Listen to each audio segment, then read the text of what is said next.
notification, we about to go live. Hit this track and do you dance like you Karen Lacey. Run it back and turn Matthew to the house, baby. It's Tingle and Co. From 7 to 9. Come keep with the show. It's a new era. Let's get it, let's go. From 7 to 9. It's Tingle and Co.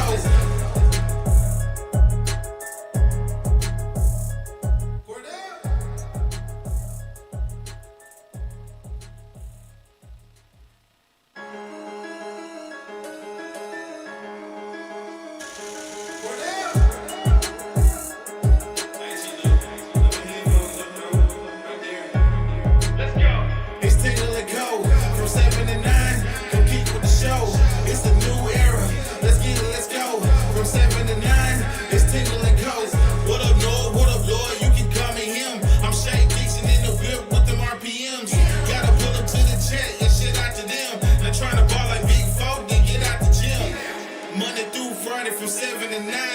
you see that notification, we about to go live. Hit this track and do you dance like you Karen Lacey. Run it back and turn Matthew to the house, baby.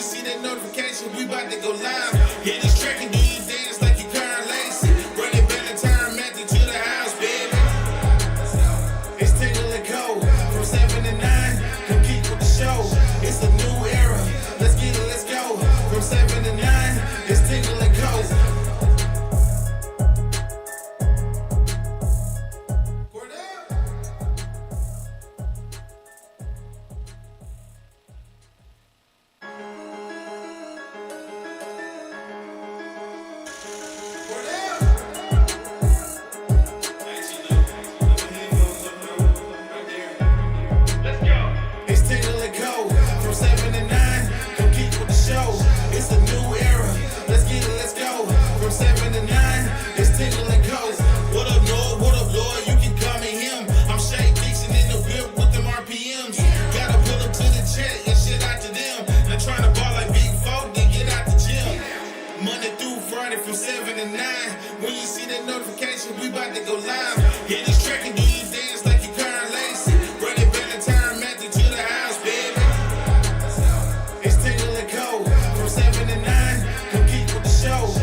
All right. Good morning and welcome in on this Monday edition here, Tingle & Co. Live. Myself, Lloyd, Christian. The vibes are actually good in the room, even though I think all of us are pretty hurt. It's one of those things, you know, like laugh at my pain. Yeah, you got to find the joy in life, really, at this point. Baseball season. It's crazy. It was funny. I was on the phone with my parents after the watch party post game thing, and I start like venting to my dad for like 30 minutes, and he was like, He was like, you would think you haven't talked about this yet, the way you're talking about it. I was like, yeah, I mean, I was just live for 5.5 hours, and I'm still... And guess what I'm going to go do tomorrow? And then I go home yesterday, and I'm doing the same thing. I couldn't stop. And so that's why I'm not concerned about the show this week at all, because I could quite literally talk about Saturday. Forever. Nonstop. Every intricacy, I watched the game again yesterday after we went live with Rohan. If you tuned into that, we appreciate you. As we were live from Pizza Byron's yesterday. Roe was great. Roe was great. It is still processing. Roe was excellent, and if you haven't seen it, I suggest you go check it out. Roe absolutely was on fire yesterday, and rightfully so. Rightfully so. It was kind of it tugged on my heartstrings to know who cares like that. When I saw him walk in to Pizza Byron's yesterday with that look on his face, it almost made me feel worse because and even listening to him talk about it, I'm hurt, dog. The perspective that he has and like the pride we have in LSU and the 3 letters and the 2 colors and the whole deal is one thing. As fans and as even people that cover the program, to see the hurt and the embarrassment that game on Saturday caused somebody that suited up, put the helmet and pads on, and worn the 3 colors, the 2 colors, played with the 3 letters on his chest. Gave his all for LSU. And to see the embarrassment, and that's where that emotion listening to him yesterday came from. So I really do suggest, if you have not watched it, go back and check it out, because he kept it real, man, like real. And so obviously we're going to go through the headlines here today, and there's only one. There's only one headline, and it's that LSU drops the first game of their 2025 season this past Saturday in Oxford to Ole Miss. 24-19 was the final score, if you didn't know. And then LSU and Ole Miss swap spots in the AP poll, which is about what I expected after that game. Ole Miss jumps up to number 4. LSU drops to 13. And there's really not, there's nothing you can say about it. And the other thing is, 13's a blessing with the way this team has looked at this point. That's the silver lining, is that you're still 4-1 and you're number 13, this, that, and the other. There's still positive ways to look at it. But it is hard to find that light. And I feel like that's what we spent the last 48 hours trying to do. Well, we did this conversation before the loss, where I don't like to be the negative person in the room. Right. But I don't think you could argue. The only argument that you could have against the way that the LSU offense looked was, you're 4-0. And that's what you kept hanging your hat on, because you're not wrong. 3-0. You're not wrong. Right. But there were some very evident things as to this could be better. Right. And I don't know how sustainable this is, and that it came to roost Saturday. Yeah. No, and it's...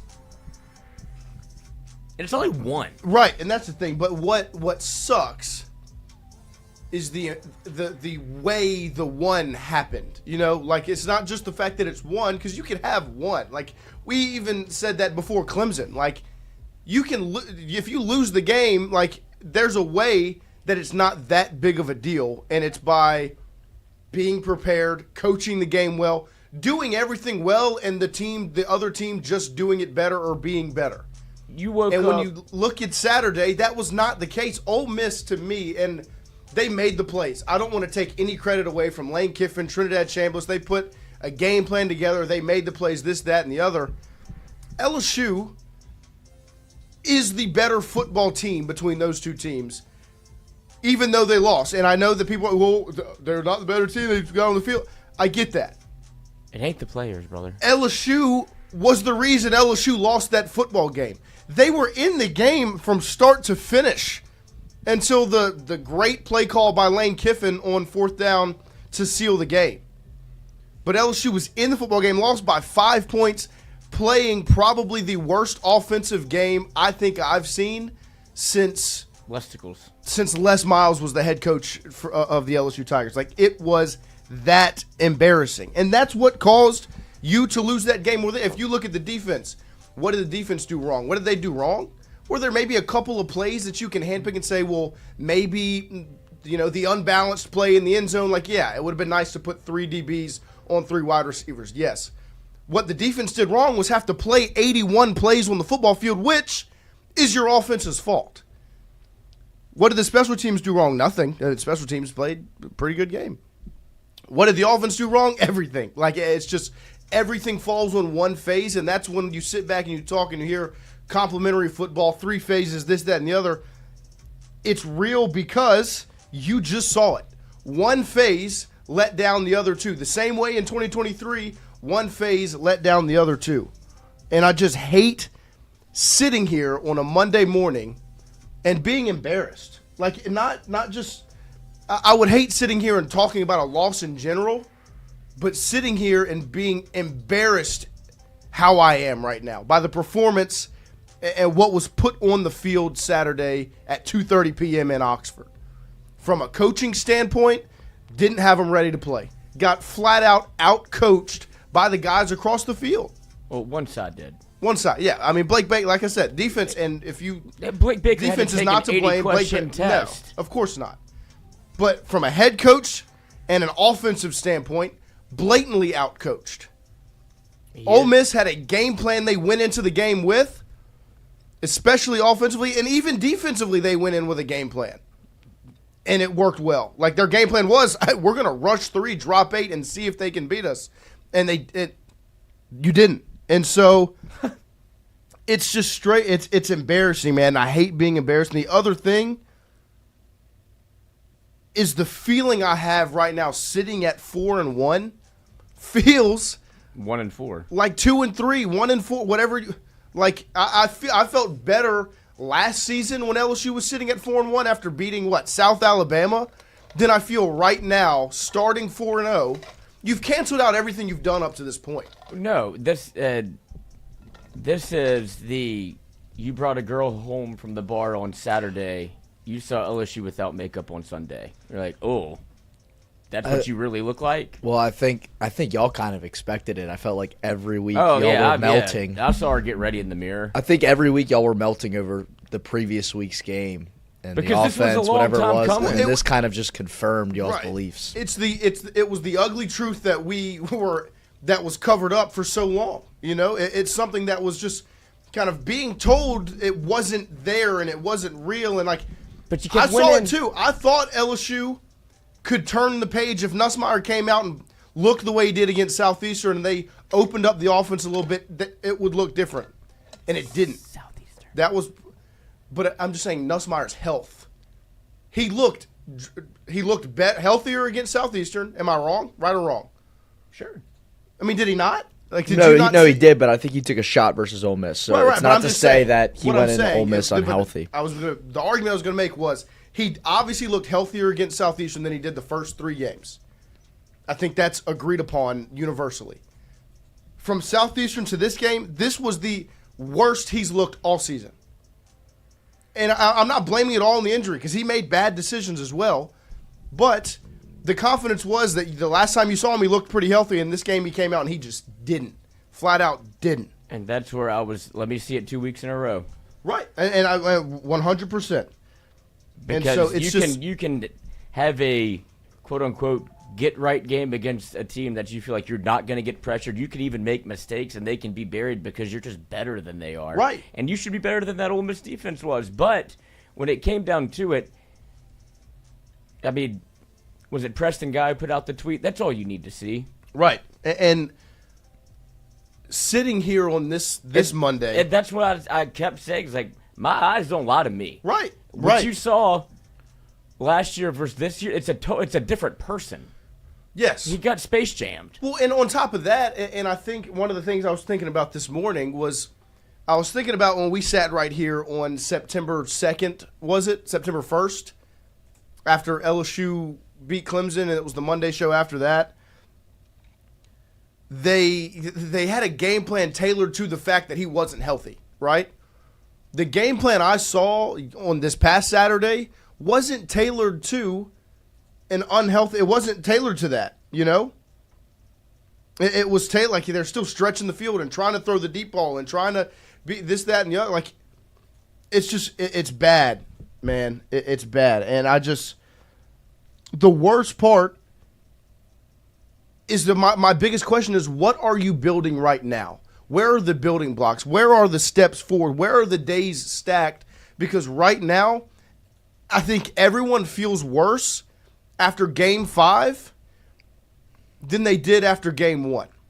And the reason is you haven't moved forward at all. You have not built anything. I haven't seen an offense grow and develop, and that was the conversation after Clemson was, hey, the offense just has to catch up sometimes. Your defense is going to be ahead of your offense at the start of the season. Yeah. And since then, what have you seen? Your defense continue to play great, your offense not. Your offense has not taken any steps. If anything, it feels like they've taken steps backwards. Because Saturday night against Ole Miss, and this is the one, you circled it after Florida. It was like, look, we had the conversation, 20 points, 13 points offensively, it's not going to cut it. And you're going to find out that it's not going to cut it on September 27th when you go up against Lane Kiffin and Ole Miss. That was, everyone circled the game. And what happened was exactly what you expected after Florida. You saw that same offense trot out there. And your defense made the plays. Your defense almost won you the football game if they don't throw a flag on DJ Pickett. If that play stands and it's an interception, pick six, touchdown, 7 points on the board, 14-3 LSU ahead, completely different ball game. But you can't win that way. It's not going to get the job. You can't consistently say, you know what we need? DJ Pickett, AJ Halsey, Mansour Delane, Harold Perkins, Whit Weeks, Tamarcus Cooley, Deshaun Spears, PJ Will. You can't consistently ask them, hey, go win us the game. Go get a pick six. Go score 7 points. You can't do that. What you can do, though, is get Chris Hilton wide open down the right side of the field, 7 yards of separation between him and the DB, and drop the layup in the bucket and score a touchdown. Shout out to Preston Guy for the clip. I mean, look at that throw. It's crisp, comfortable, rips it. This is just laboring. And it flutters down to a wide receiver that should score 6 points. Should be 6 points on the board right here. And the game's completely different if that happens. And the worst part is, the reason it didn't happen is because your quarterback can't make the throw. He just can't. And so I think it's time for everybody. And this is not a Nusmeier blame game. The man's going out there and giving it all he's got, clearly. But this is an indictment on the coaching staff, and you can see why, whether it be Nusmeier, the run game, why he's been avoiding this conversation. Then you have Nusmeier have to go to the podium and say, I'm not talking about my health. Well, why don't you want to talk about it? Because you're going to lie. And you've been lied to this entire year. Right. And that's just what it is. And that's what Brian Kelly is. That's what he does. He thinks he can get over there, and that's what's been the fucking problem since he came here. He thinks he's smarter than everybody here. He thinks he's the smartest guy in the room. And you've been exposed, brother.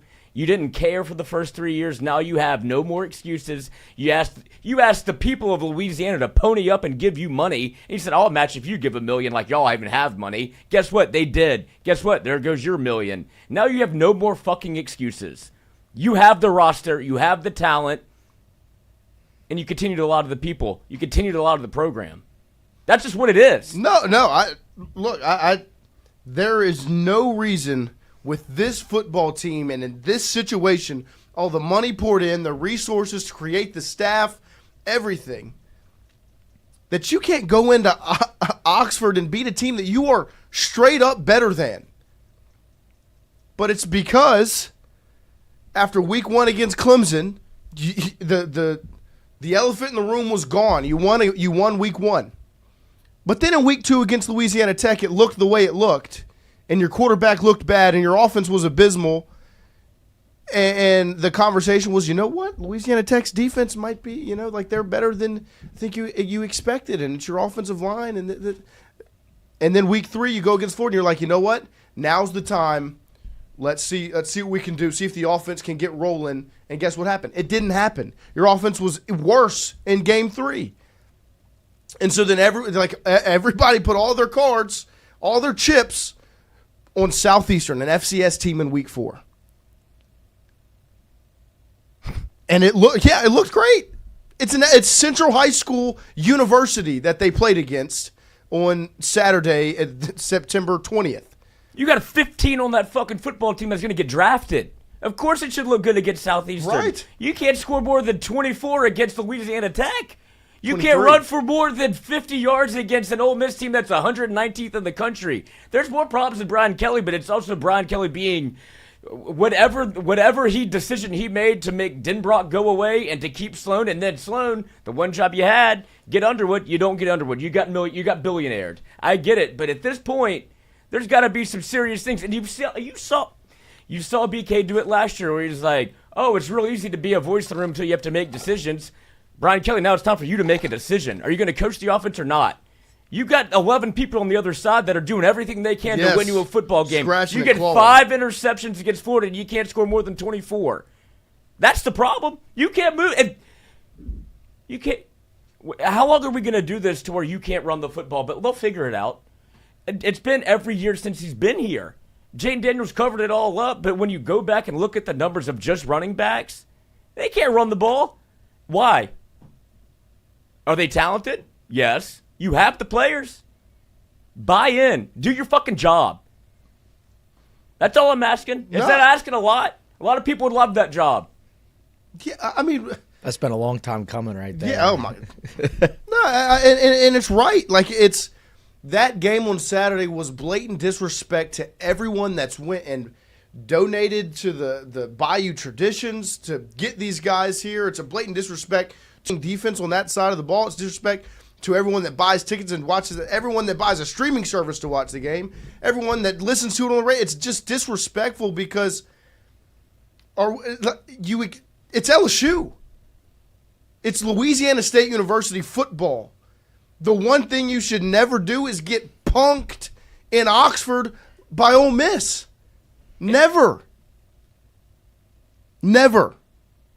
And it was ugly on so many different levels, and the worst part is it's all on one side of the ball, which is the worst part. There's more than just you. It's not ever, I've seen it throughout social media and after the game on Saturday. Where is it Nuss's fault? Is it Sloan's fault? Is it BK's fault? Everyone's blaming somebody. Well, look, first off, it's all three. Nuss has to be able to make the throws. If he can't make the throws, Sloan needs to put them in a position that they can at least be successful with him out there, or 90% success rate. That's what you should call on two-point conversion. When Lane Kiffin needed it on 4th down, what'd he do? He called one that he knew was going to work 99% of the time, and what did it do? It worked. Two-point conversion, you have to have it. If you motion Jawan Johnson in the backfield, Tyree Adams gets blown backwards, and Bauer Sharp doesn't touch a soul, and because everyone knew what you were going to do. It's just, there's so many different things, but it all starts at the top, man. And I think it was Alex Futch made the analogy yesterday in the chat when we were with Roe. He said that just because you're a Brad driver doesn't mean if you spend the millions to go get a Lamborghini to replace your Honda, it's not going to make you a better driver. The mailboxes are still on notice. Just because you go out there and you say, you know what? We're going to give this offense Barryon Brown, Nick Anderson, Bauer Sharp, Donovan Green, Braylon Moore. We're going to go get these toys and these weapons and make them better. It doesn't matter if you don't have the right person steering the ship. If you don't have the right person driving the car. Cheddar Goblin, I have no trust in BK now. Why would you? It's all gone. It was dissipating at the end of last season, and we all got bought back in with the we're keeping receipts, the blah, blah, blah, the money spent, the players you brought in, the staff that was put together, got everybody back in, and rightfully so. But now in week 5, you've seen one side of the ball not improve at all, and if anything, move backwards. While the other side of the ball does everything they can to win football games, man. Everything they need. And with all that said, everything's still right in front of you because of the way the playoff is set up, because of the things that you still have in front of you. And I would love to be optimistic. I would love to look forward and say it's one loss against an Ole Miss team that's maybe they're better than you thought. Whenever they put in Chambliss, like, he ain't coming out. Right. That's a quarterback that looks so composed and so much on the same page as his offensive coordinator and as his head coach. Ole Miss at least has an identity of what they're going to do offensively. Their defense, trash. And LSU couldn't take advantage of one of the worst defenses you're going to play for the rest of the year. And so that's what inspires no confidence in me as to you are who you are. It's been 4 years of figure it out. They can't figure it out. You said you didn't have the players when you got here. You got grace whenever you came into an Ed Orgeron team that had 30 players on the roster, whatever the number may be. And then you outkicked your coverage. And you got to an SEC championship, and then you saw what real winning looks like, and you got dog-walked and literally picked up. And then it became regression since then. Yeah, because he felt he got very comfortable after that. Oh, I can come in here and win. Look, it's easy. And then it became, guys, I need help. First of all, I don't want to pay any of these kids. That's beyond me. I don't understand why they would even ask for $1. You get a scholarship. Then it became, get to graduate a champion. Yeah, you get to graduate champions. And then it became, buddy, we need help. We need money. And then guess what? You got it. Because there's nothing more important in this state than LSU football. And the one person that's in charge of it fails to realize it. And that just is what it is. And that's why I would like to say they can get better. Defense is as good as it gets. You can't play 85 plays and expect to be perfect on all 85. But you also can't have your leading rusher be 7 carries for 22 yards. All in the fourth quarter. When you were down. Like that's the other thing is that there's just so many things offensively that just don't make sense. And you put all of your eggs into this Garrett Nusmeier basket. The one thing that couldn't happen. Right. He couldn't get hurt. And I don't know how it happened. I don't know what happened. Because that's the unfortunate part. Does he still make bad decisions? Yes. Could you still live with some of those bad decisions if he was able to make the plays outside of it? To me, yes. If he makes that throw to Chris Hilton and he drops the one to Aaron, he gets it to Aaron Anderson, the one that the hospital ball he threw 10 feet in the air, or like and got him hurt. Right. Well, no, that was another. I know, but another one. Yeah, he ended up getting hurt. He threw it behind him. Right. Like if he's able to make those throws, you could live with the mistakes a little bit more. But the fact is, right now, the mistakes are still happening, and for what? What are you allowing them to happen for? Because I'm not seeing the benefit right now, because the throws that he should be able to make, the reason he's your quarterback is, guess what he should be able to do? When a layup's there, you better make it. Like Tony Allen, basketball player, he was a great defender. Offensively, he didn't draw up a single play for him. But he got on the field, got on the court, you know why? First team all defense. Also on top of that, if the layup was there, guess what he would do? He'd make it. I know it's different, but like with Nusmeier, you need to make the layup, especially if the first time you were in the green zone, blue zone, red zone, whatever you want to call it, you throw it into triple coverage with a bad play design and a bad decision and get picked off and you score 0 instead of 3. Nate, 1886, Nuss is not hurt. He is. There's no way you can look at the game and say he's not hurt. Why would you believe that? Why would you? What? But like, stop buying what that man's selling you. How many times do I have to tell you? Like, stop. What do you mean? Stop buying what he's selling? I'm not talking about Nuss. No. I know. That sounds to me like you're saying don't buy that he's hurt. No. I'm saying stop buying what Brian Kelly is telling you. But he's telling you Nussmeier's hurt. I thought he was on the other side of it. No, I mean, he's telling you he's hurt. When I sit and I look at the answers yesterday after that game, they're blatantly telling you he's hurt. Because he lied to begin with. Because it's a political statement when BK takes the microphone and says... yeah, because he's covered for his own ass. Right. When Brian Kelly sits there and says, all I can say is that he's healthy.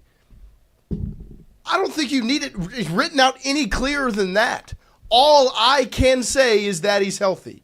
And Nussmeier's answer is, what? I don't want to talk about I don't want to talk about my health. there's something causing this discourse between them that's created this answer that's what they've made a decision. That's what. And one thing I'm really intrigued by is since they've had a day to sit back and discuss because that was right after the game.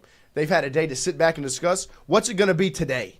Because he's got to sit on or tomorrow, whatever day the press conference is. He's got to sit at that microphone. He's going to get asked about it. And if he doesn't, he's going to get asked about it. And I think you're probably going to hear a different answer than you got right after the game. Bye week. Got time to get healthy. That press conference is going to get a lot of views on YouTube. I mean, it's just, and so. That's going to have a lot of shine. views. Right. I mean, but somebody's got to. I mean, you're not doing.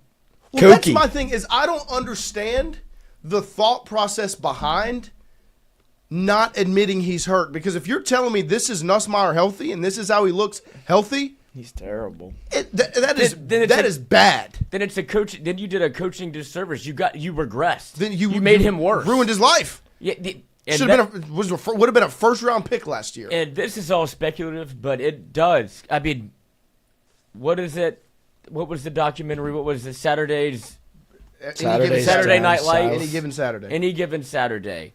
Having that be out there of Brian Kelly talking to his agent on the phone, who is now Nusmeier's agent, about, well, if he's a first-round, third-round draft pick, how can we get him to that number to get him to come back? Because once you did, and that's where this all stems from, you paid him more than you're probably comfortable to pay him, and now you have to play him.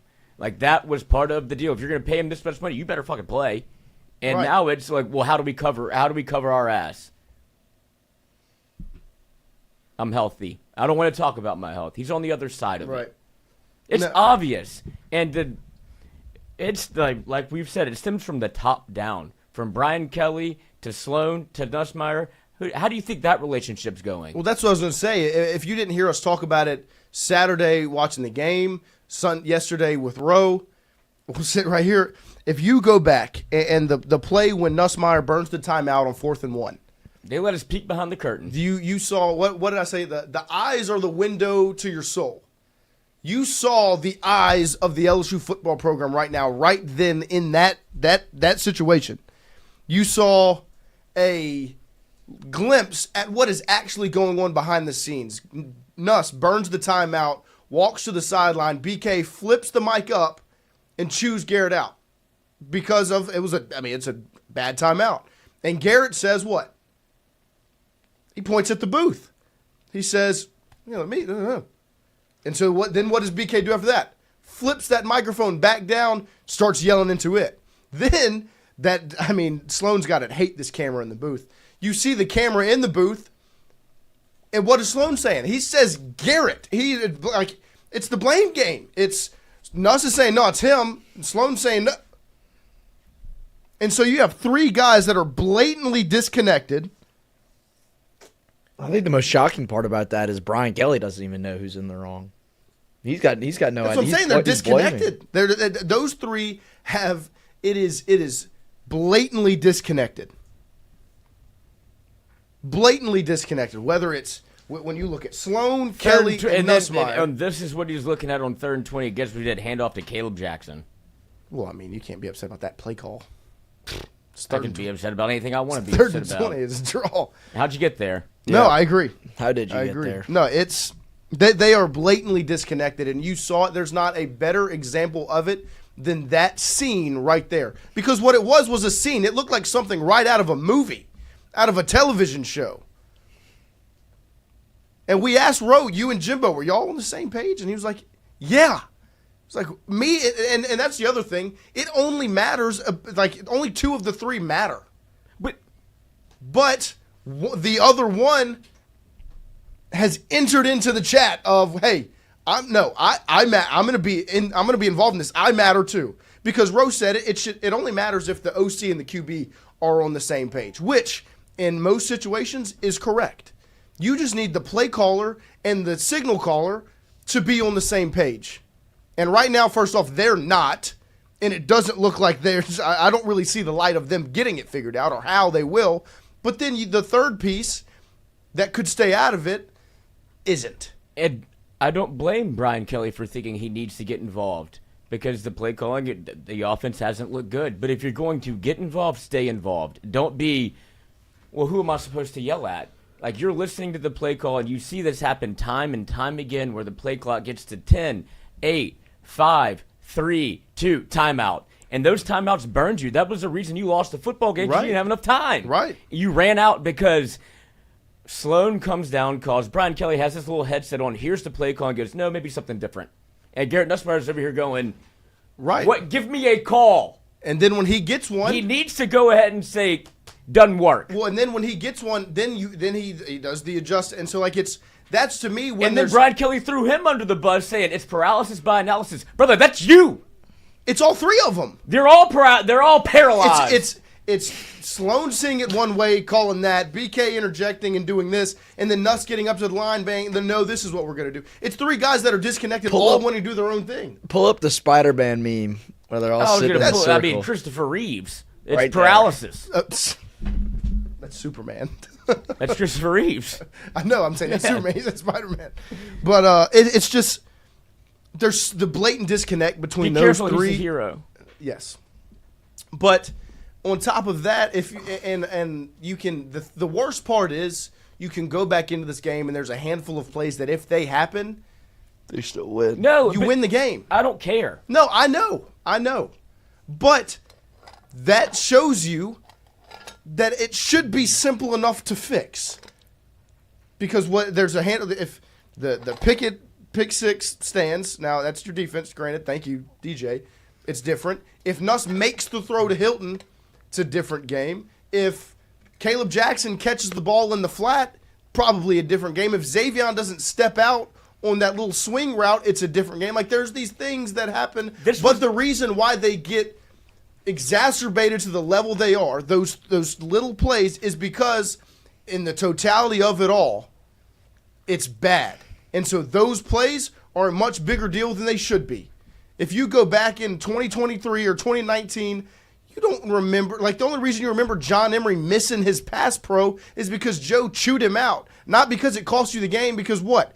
You had players offensively, you had a scheme offensively that overcame that. And you don't have that right now. Seville, who do you blame? Players, coaches? Coaches. Well, first off, the players aren't executing, and that's not, and that, yes, they're not executing. Tyree Adams whiffed on the block on the 2-point conversion. But it's the coach's fault because that's a god-awful play call. Like, it starts at the top, and I know players, maybe they're not executing and doing everything they should be doing.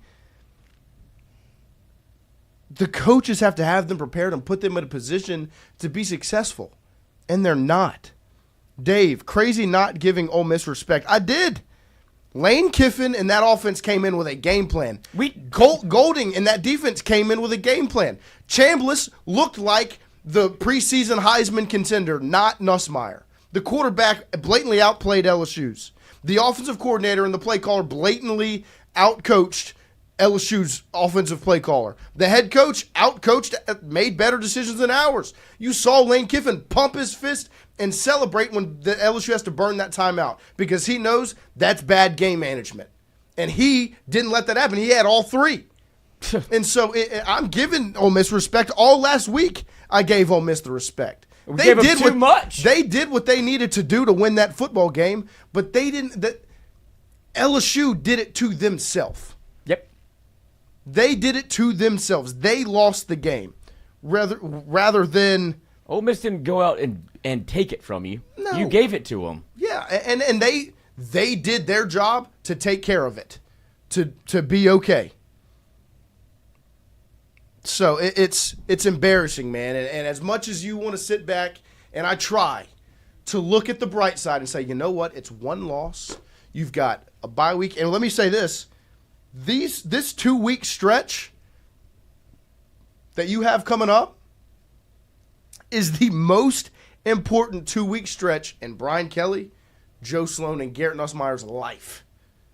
Because you better figure something out over the next 2 weeks before South Carolina comes to town. I think LSU will likely be favored against South Carolina because of the defense and playing in Death Valley.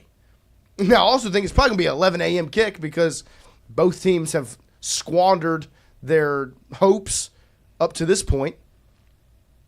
And so you're still going to be favored, but you better figure something out for this 2-week stretch because then you go what? South Carolina, Vanderbilt, Texas A&M. It's a pretty big 3-game stretch. Because then after that, you have another bye week. And then it's what? It's Alabama, Arkansas, Western Kentucky, Oklahoma. And that stretch, you got one loss in those 7 games left. And so this next 2 weeks, massive. So we're going to take a quick break. We're going to set up the phone line. We're going to take some phone calls this morning. We're going to let you guys talk. We're going to hear from y'all. We're going to take a quick break. Don't forget about our friends over at CAS Roofing and Advising. I know my guy Pierce Patterson's tuned in right now, pissed off from CAS Roofing and Advising. He won't be pissed off if you call him, though, 225-910-0619 to come check out your roof. He'll come talk some ball with you, and he'll make sure you're taken care of. If you've got a missing shingle, you've got grit on your drive coming off your roof into the driveway, if you've got a flapped up shingle, if you got a leak in the house, 225-910-0619. He'll drive out there, hop up on the roof, let you know what's wrong and how to move forward. If it's good, he'll let you know. If it's bad, he'll take care of you. I bet he'd love to hit a shingle today. Hammer the nail. We'll be right back after this. He's pierced off. There you The roof over your head matters. At CAS Roofing, we don't just install shingles, we build peace of mind. With years of experience and a commitment to craftsmanship, our team shows up on time, gets the job done right, and treats every project like it's our own home. Whether it's a repair, a replacement, or a storm damage that caught you off guard, CAS Roofing is ready. We're local, we're dependable, and we stand behind every nail, every shingle, and every promise we make. Because at the end of the day, it's not just about roofing, it's about protecting what matters most. CAS Roofing, built on trust, backed by quality.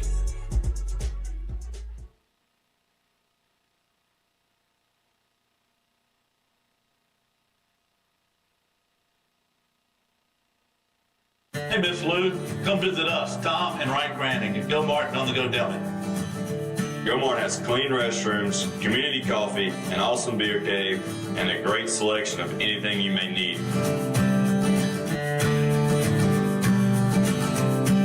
Located at the corner of Highland Boulevard and Highway 61 South in Natchez.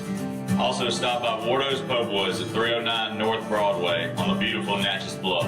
Where everyone is family.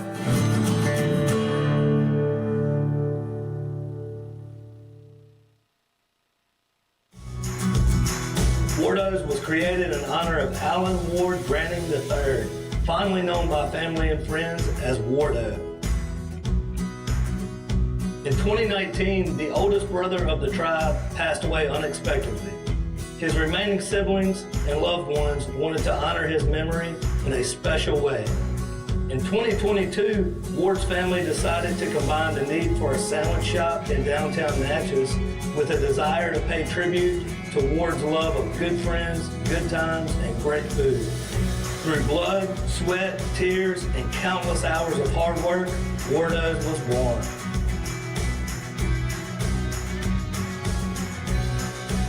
So go visit Wardo's today at 309 North Broadway Street in Natchez, where the po' boys are so good, you'll swear you're in Cajun country.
All right, welcome back in here as we are opening up the phone line to hear from and to talk to you all this morning as it is a lot of upset feelings around here, and the phone number is 225-267-7191 is what we're is the phone number. We have our first caller here. Is it Fonz?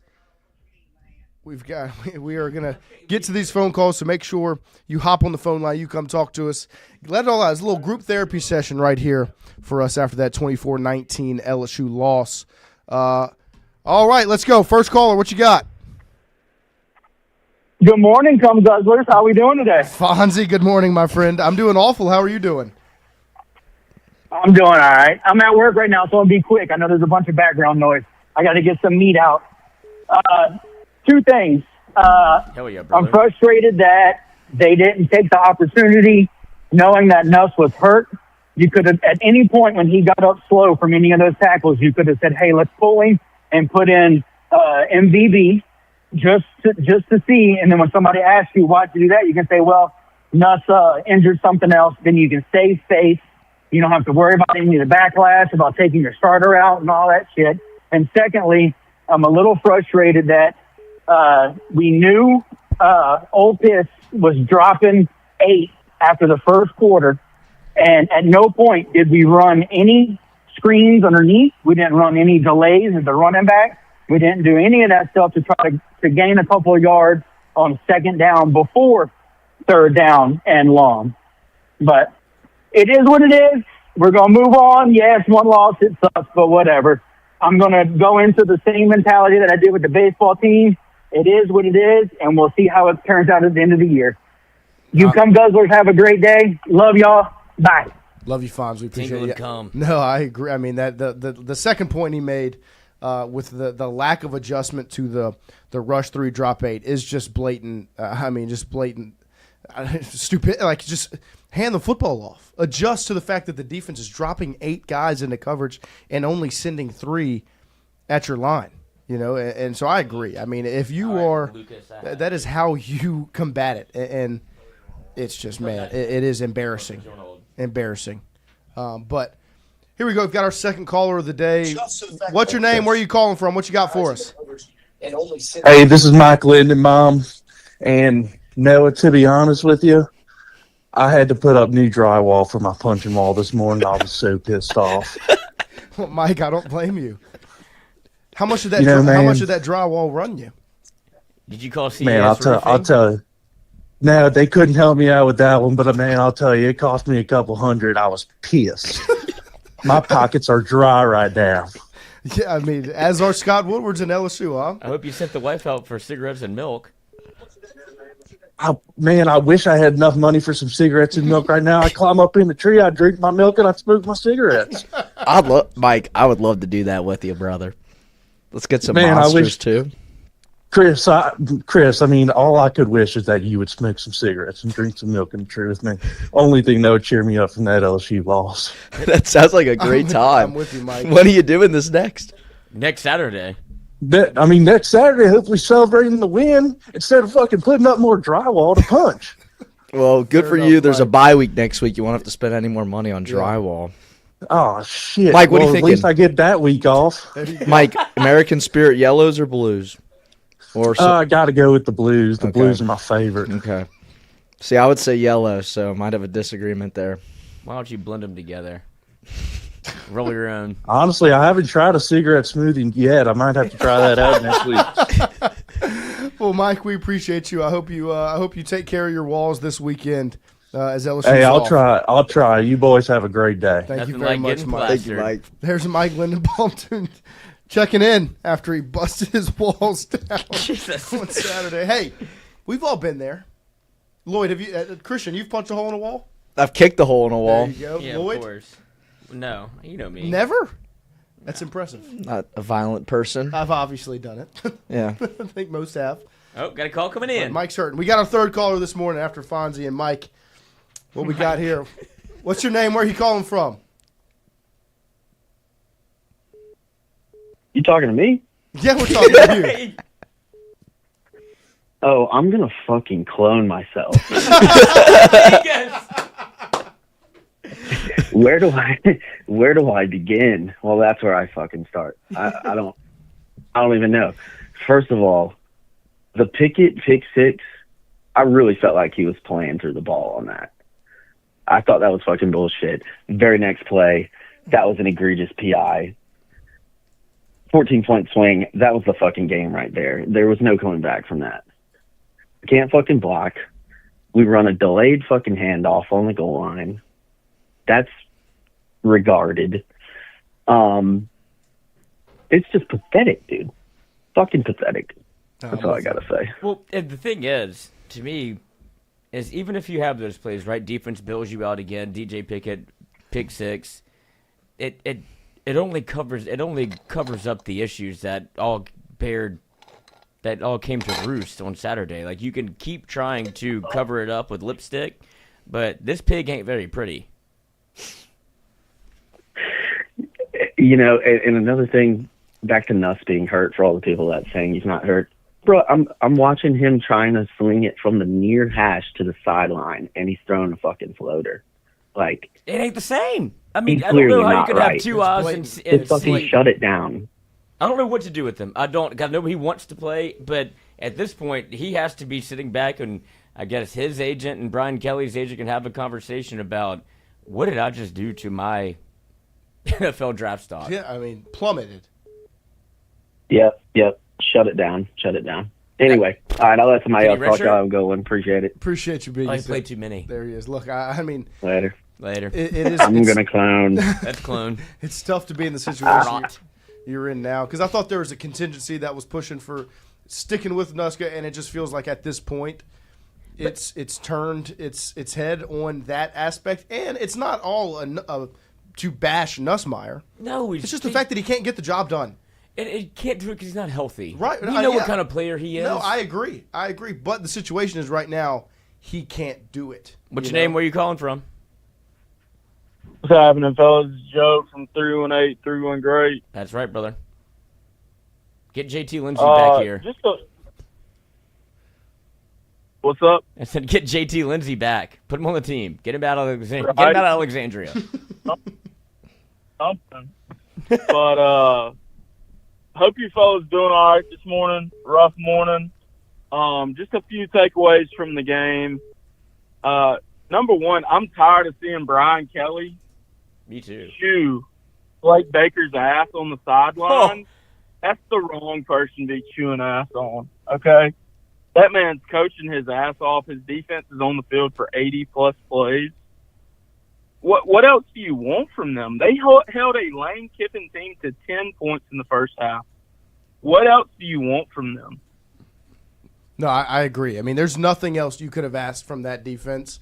And you can single out plays and say this, that, or the other that they missed, but the reason is because your offense couldn't keep them off the field, and they had to try and stop 81 plays. I would say this: Blake Baker's a better man than I. If he came up to me during that football game and gave me any, I don't want advice. I don't want anything. I don't want to hear from you. It was the remember the Titans. Yeah. You worry about your offense. I'll worry about the defense. Absolutely. Second point, love Juwan Johnson. I think the kid's got great heart. He does not know how to pass protect in the backfield. That is very clear. Very clear. Well, and I mean, and like you said, I obviously love Juwan and respect what he's doing for LSU. First off, is what I want to say. The fact that he has come in and was recruited at one position, got swapped to another, swapped back to another, and then swapped back to one he was already playing. Like, respect what he's done. But I agree. I mean, he's not a running back. Did you think Juwan Johnson pass blocked one time in high school? No, he's a quarterback. You know, he's never had to do it. And so I agree. And I think there's times he's done a pretty good job in pass protection, but he just doesn't have the instincts and the experience at that position to do those things. Not at that rate. Right. And so it was unrealistic to expect him to be able to step in for a true running back that has worked his entire life at that position and there not be a drop-off, you know? Yeah.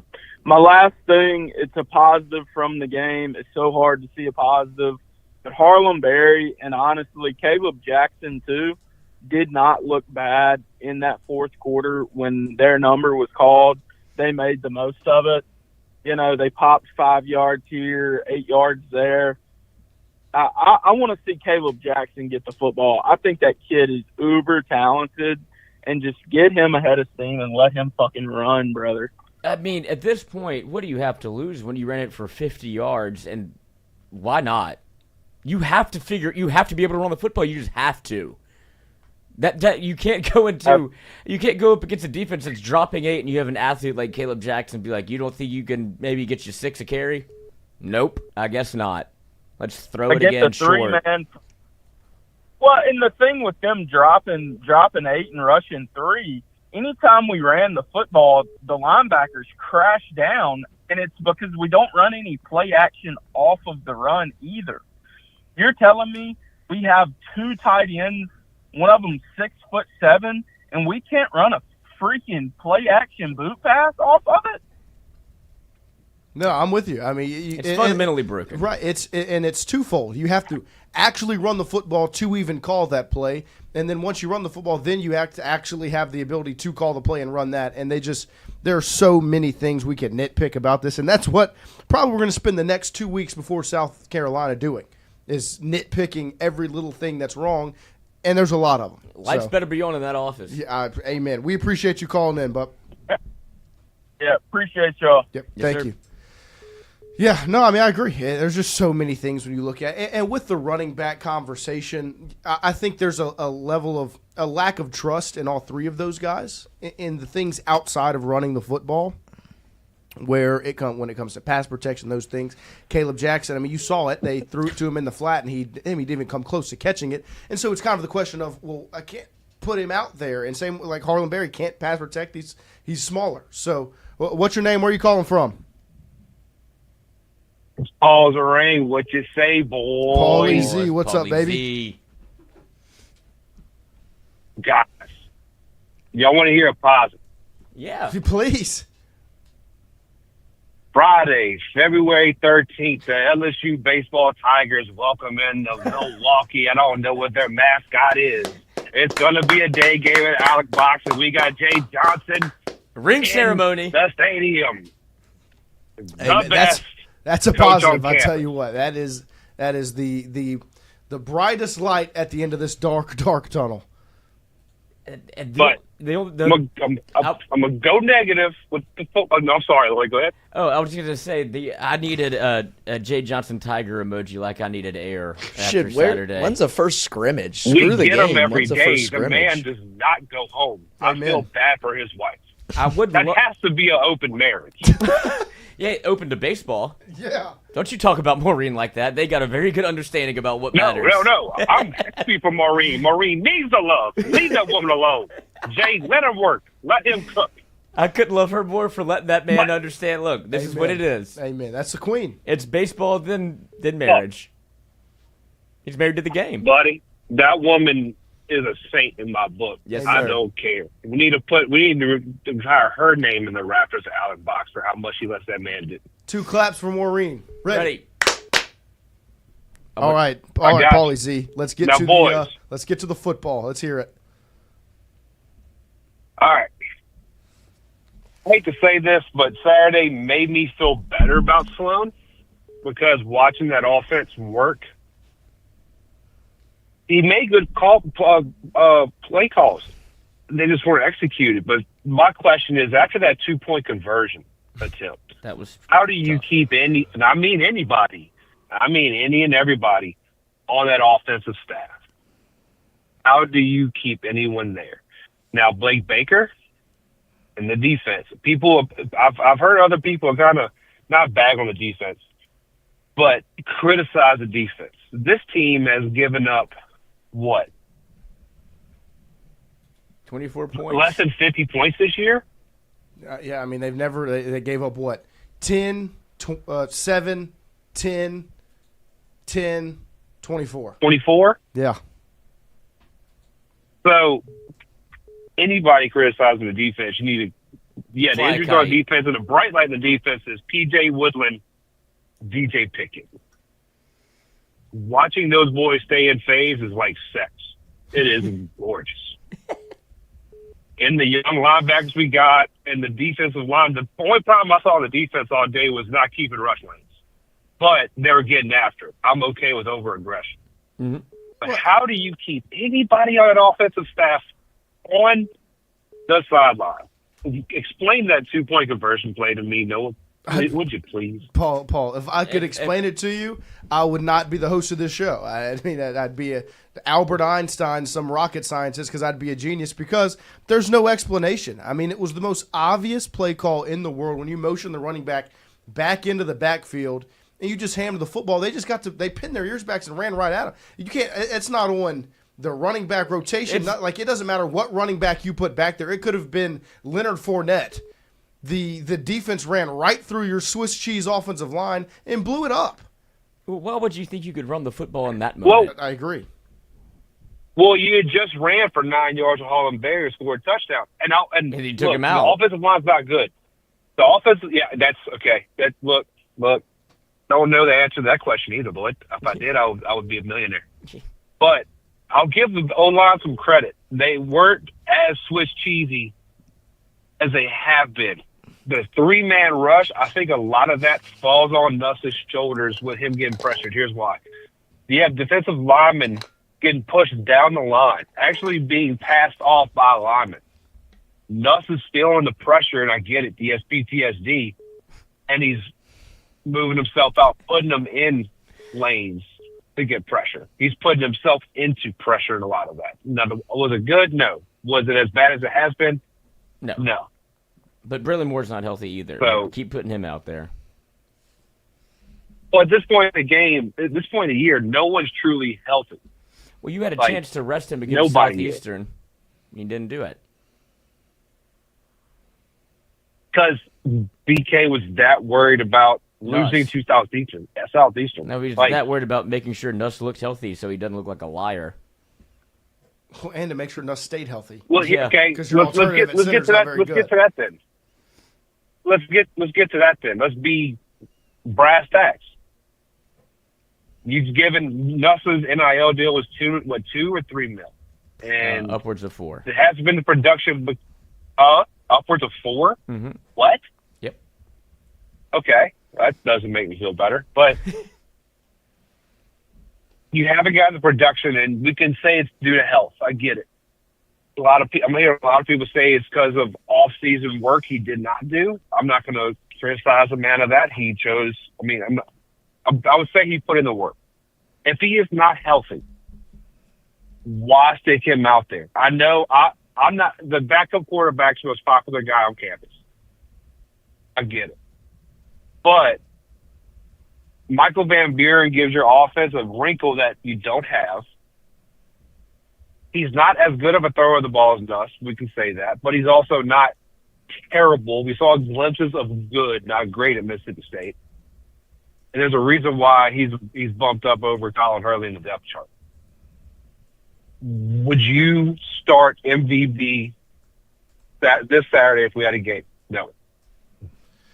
Look, this is probably the most interesting discussion that's going to be had over the next 14 days, 13 days, is the quarterback discussion between Garrett Nusmeier and Michael Van Buren. Because in theory, on paper, Van Buren would check a lot of boxes. Whether it's, if they're rushing three, then the quarterback can just tuck it and run and go with all the space that's going to be in front of him.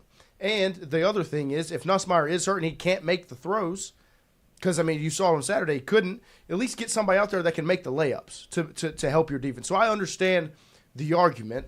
Not underthrow Chris Hill on a 30-yard fade shot. No, I'm with you. Or not keep all the balls falling inside into the hash mark instead of outside, out of bounds. No, I'm with you. Yeah. I'm with you. And so I see those things, and so – None of that is going to happen because of the bye week. At the same time, right? But at the same time, what have we seen of Michael Van Buren? We haven't seen that he can get it done. Because it was Southeastern. We're going to discount Nussmeier's performance because it's Southeastern. You have to do the same thing to the backup quarterback. So I understand if Nuss truly isn't healthy. I agree wholeheartly.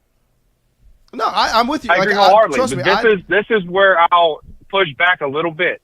I'm going to push back on you a little bit. I'm not stomping for MVB to get the start. I don't know who to start. I watch Nuss, and I'm like, Juwan Johnson. I'm more scared of him getting rid of the ball than Spencer Rattler. And I don't even watch the Saints anymore. So Right. that's another thing.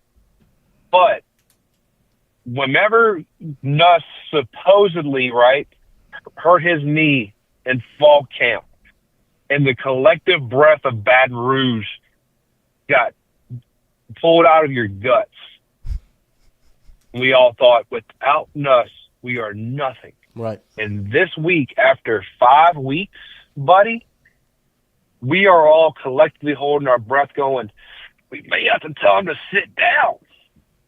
That's the juxtaposition we are in between fall camp and week 5. That's how poor it has been.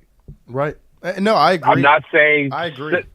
sit him till he's healthy, maybe, if we have to. Well, and that's, but you got to inject some life into this offense. I agree. Something's has to change, because I'm with you. And that's when, the last little point you made where you put him back in once he's healthy, that's the toughest, that's the toughest spot to be in as a coach, is where Lane Kiffin is right now. And I get that when you look at what Ole Miss is doing. If Van Buren comes in and look like shambless and keeps Van Buren playing. Right. And you've committed the money, this, that, or the other. And so I'm with you. I agree. I think if Nusmeier can't get the job done, then you're putting yourself in the position. And the other thing is, when you looked at fall camp itself, Nusmeier looked excellent through fall camp. Until he got on a throwing program. Until he was hurt and had to get on a throwing program. Before then, the first couple of weeks before this whole injury deal happened, he looked excellent. He looked so good. So I'm with you, Paul, and we'll probably hear from you again soon, but we appreciate the call. Love you, boys. Yep. Love you. There he is, Paulie Z. Appreciate you calling in, bub. And we're going to get to the next call here as well. But I get it. And I promise you, it's a conversation we're going to continue to have over the coming weeks. What's your name? Where are you calling from? Ryan Stadler from Central Arkansas. Ryan, what you got for us? Pretty simple. I'll be very brief because I'm still up here at work. That 2-point conversion play told you everything you needed to know. We are in a complete identity crisis offensively, and it's not even close. Joe Sloan should have been cut last year, period. When Brian Kelly had to take over the play sheet during the Florida game last year when teams were teeing off on us on offense. That told you everything you needed to know. Last year was his chance. And then you banked on the, Bryce Underwood deal, and that didn't work out. Joe Sloan, when you lifted him up to play caller, I don't know if he can digress to go back to just, quarterbacks coach. He probably won't. You don't promote and then demote. I agree. That man wants to be a head coach. The whole thing, the offensive line, again, we've heard this 1,000 times since, Brad Davis has been here. He's recruited well, but they're not being developed. Tell me one guy that's been developed in the running game since they've been there. Now, he's putting guys in the, draft. But outside that, Garrett obviously does have a problem too. If his lips are moving, he's lying. Him or BK, one of them, or both. Mm-hmm. They're just so inept offensively. And my last thing I want to leave it with is Brian Kelly, since he's been here, has played whack-a-mole with his entire staff. It's been year one, the offense was, decent, good enough, could motorboat people, and, if they could boat race you, they could make it to the fourth quarter and maybe beat you. The special teams was atrocious. You played from behind in almost about every game except the Alabama game that year. Constantly. You did the exact same thing in 80% of your games the following year, but then you had absolutely no defense. And now it seems like we've got a defense, and we really had nothing going for us last year. When teams figured us out last year, that you were just unable and unwilling to commit to a running game. Look what happened. The last, at the end of the year, we were very, very atrocious, and that's why we lost at Florida. That's why we lost against A&M, and that's why Alabama teed off on us. And you're right back in the same situation.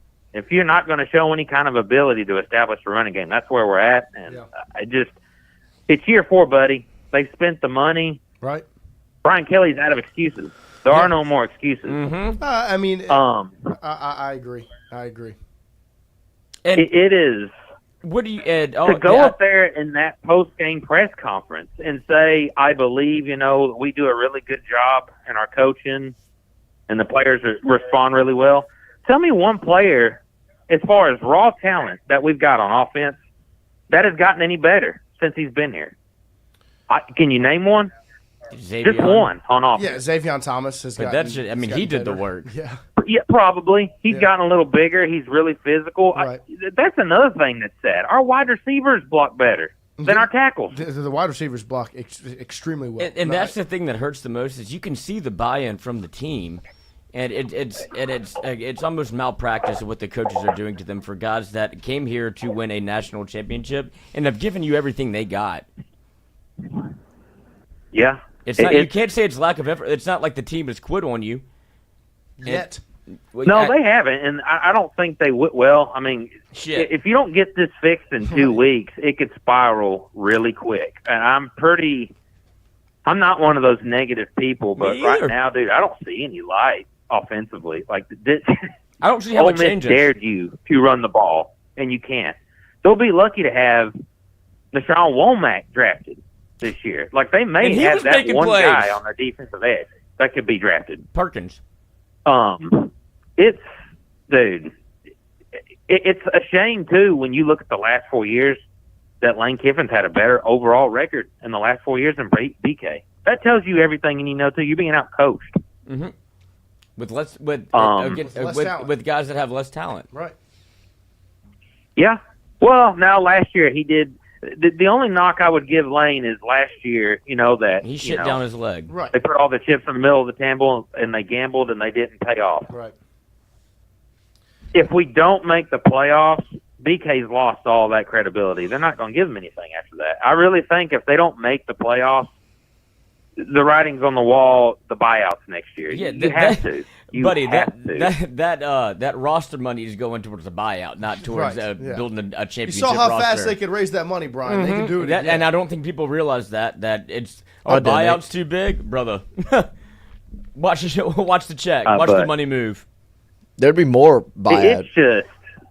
It's astounding to me how awful we have digressed. I agree. Offensively. I agree. But all in all, again, it's gotten very predictable. It's they're teeing off and expecting Garrett to just have to throw, and of course now he throws into triple coverage. Well, now and I will leave one last thing, and I'm not trying to nitpick on Garrett. I love Garrett Nusmeier. Me too. But I watched, I don't know, have y'all seen that interview he had with Gordy when they're driving around in the Jeep the other day? No, I didn't see it. Give it to me. Well, anyways, he was in there and he was talking about how, just asking about the camaraderie, just kind of interviewing them. They're just driving around downtown Baton Rouge.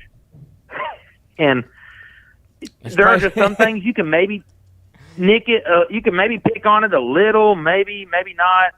But, he was talking about his training and the coaching and, what progressions he's made this offseason, what he's doing to keep himself, like when you look at guys like Joe Burrow, Jaden Daniels, and some of the past, he mentioned how he doesn't get up early. He sleeps into about 9. He's like, either way, I look at it like as long as I get my hours, like my practice in. That's how I looked at that. Cool. How committed is he? Like Jaden Daniels had his own pass key to get in the facility because he had a want to. Does he want to?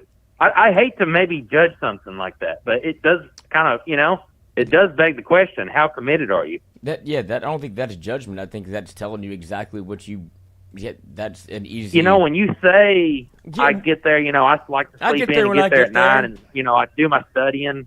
That's a little like, so what, you're just putting in the exact hours that you need and clock out and go home? Like, is that what you're saying? I don't think he I don't know. But anyways,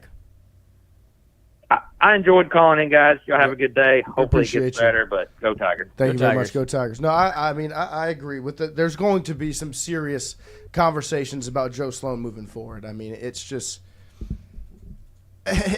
overarching. Like when you just look at the whole picture of it, where it feels like the promotion happened because of a recruitment that ended up not being seen through because he got billionaired.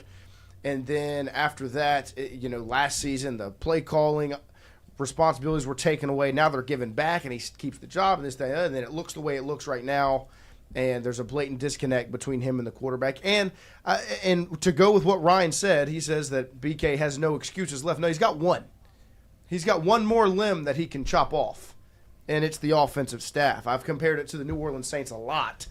The way it happened with Dennis Allen, it was, hey, it's not me, it's the quarterback. Let's bring in Derek Carr. You know what? Actually, it's still not me, it's the OC. Let's axe Pete Carmichael. Oh, maybe it actually is me. And that's the position to me that LSU's in right now, where you can say he doesn't have excuses. He's got one more limb that he can chop off to save his life, and it would be the offensive play caller. That would be the one last thing that can be done. And so we're going to get to this next caller. This man's FaceTiming you. We're going to get this next caller right now. Who's FaceTiming? What's up, brother? Yeah, why do you FaceTime? Well, bye. And then now you're on. Video camera's on. I thought you FaceTimed me. Which name were you calling from? That's awesome. That'd be a great element.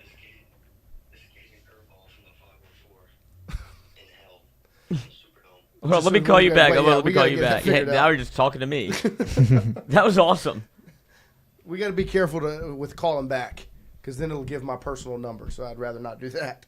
Oh, yeah. But yeah, we're gonna get to this next phone call in just a second.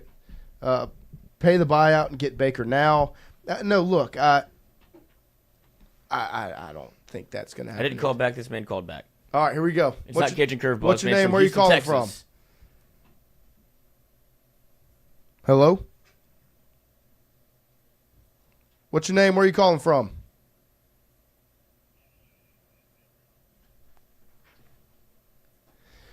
We'll get to that caller in just 1 second. Let's see what the chat is saying. No, I promise you guys, we are trying to answer the phone calls. There's only so much we can do. It's a busy line. If there's somebody calling when you call, it's going to go straight to voicemail. So yeah. It's not the phone line's fault. It's just everybody trying to get in. That's all right. I appreciate the effort. What's your name? Where are you calling from? Cajun Curveball from the 504. Cajun Curveball, what you got for us? Brother, I have never been so depressed to be an LSU fan. Never in my life have I been that depressed. I had so many people telling me, clowning me, talking about, because I wanted Lane, saying, oh, BK's got the head-to-head on Lane. Lane coached one of the greatest college football fucking coach we've ever seen in our lives. Okay? Lane outcoaches BK again. He almost did it last year, but we got lucky. And all of our fans in the offseason gassed up Garrett Nusmeier to the freaking deep, talking about he's going to be a Heisman, he's going to be a first-round pick. Brother, he'll be lucky to get drafted. He will be lucky to get drafted with how he's playing, and you can't tell me different. You actually cannot tell me different. And Scott Woodward's a freaking clown. He gave this dude a Jimbo fucking Jr. contract, and now we're going to have to pay out of our ass to get him out of here. It's ridiculous. And I love that he hired Mulkey and Johnson, but that don't pay the bills. At the end of the day, it's a football university. I'm sick of it. Get them the fuck out of here. Promote Blaker. The only people that need to be kept are Blaker and Corey Raymond. Blow this shit the fuck up. Yep. Other than that, blow this shit up. This is ridiculous, man. Our fucking offense has regressed to like fucking Les Miles era, basically. Even shit, I prefer some of those games better. It's ridiculous. I'm sick of the defending too. The defending of Nelson, the defending of Brian Kelly. Like, I'm sick of reading all that crap. No, I mean, I get that. Trust me, I understand all the feelings you are feeling. It's incredible how he could be so angry yet so whisper quiet. So calm. Yeah, how it's so impressive. calm. Yeah, this is I appreciate it, shit. Cajun. Yeah, I'm trying to keep my calm. No, I understand. I'm like, I'll go. I just wanted to get that out. Just wanted to get it off my chest, man. We appreciate it. Glad we could help you. Yeah, that's what we're here for. That's what we're here for. Shout out to Cajun Curveball, being in the chat every day, calling in there. But look, I am very hesitant with the Scott Woodward conversation, because you needed to make a change. That was the only contract that was going to be given that you could go get that he would leave Notre Dame for. Right. So I will not. There's no. But I do like one thing. My favorite thing about that phone call is that we've adopted Blaker. It's easy. It's easy, and it's hard to not fall into. What's your name? Where are you calling from?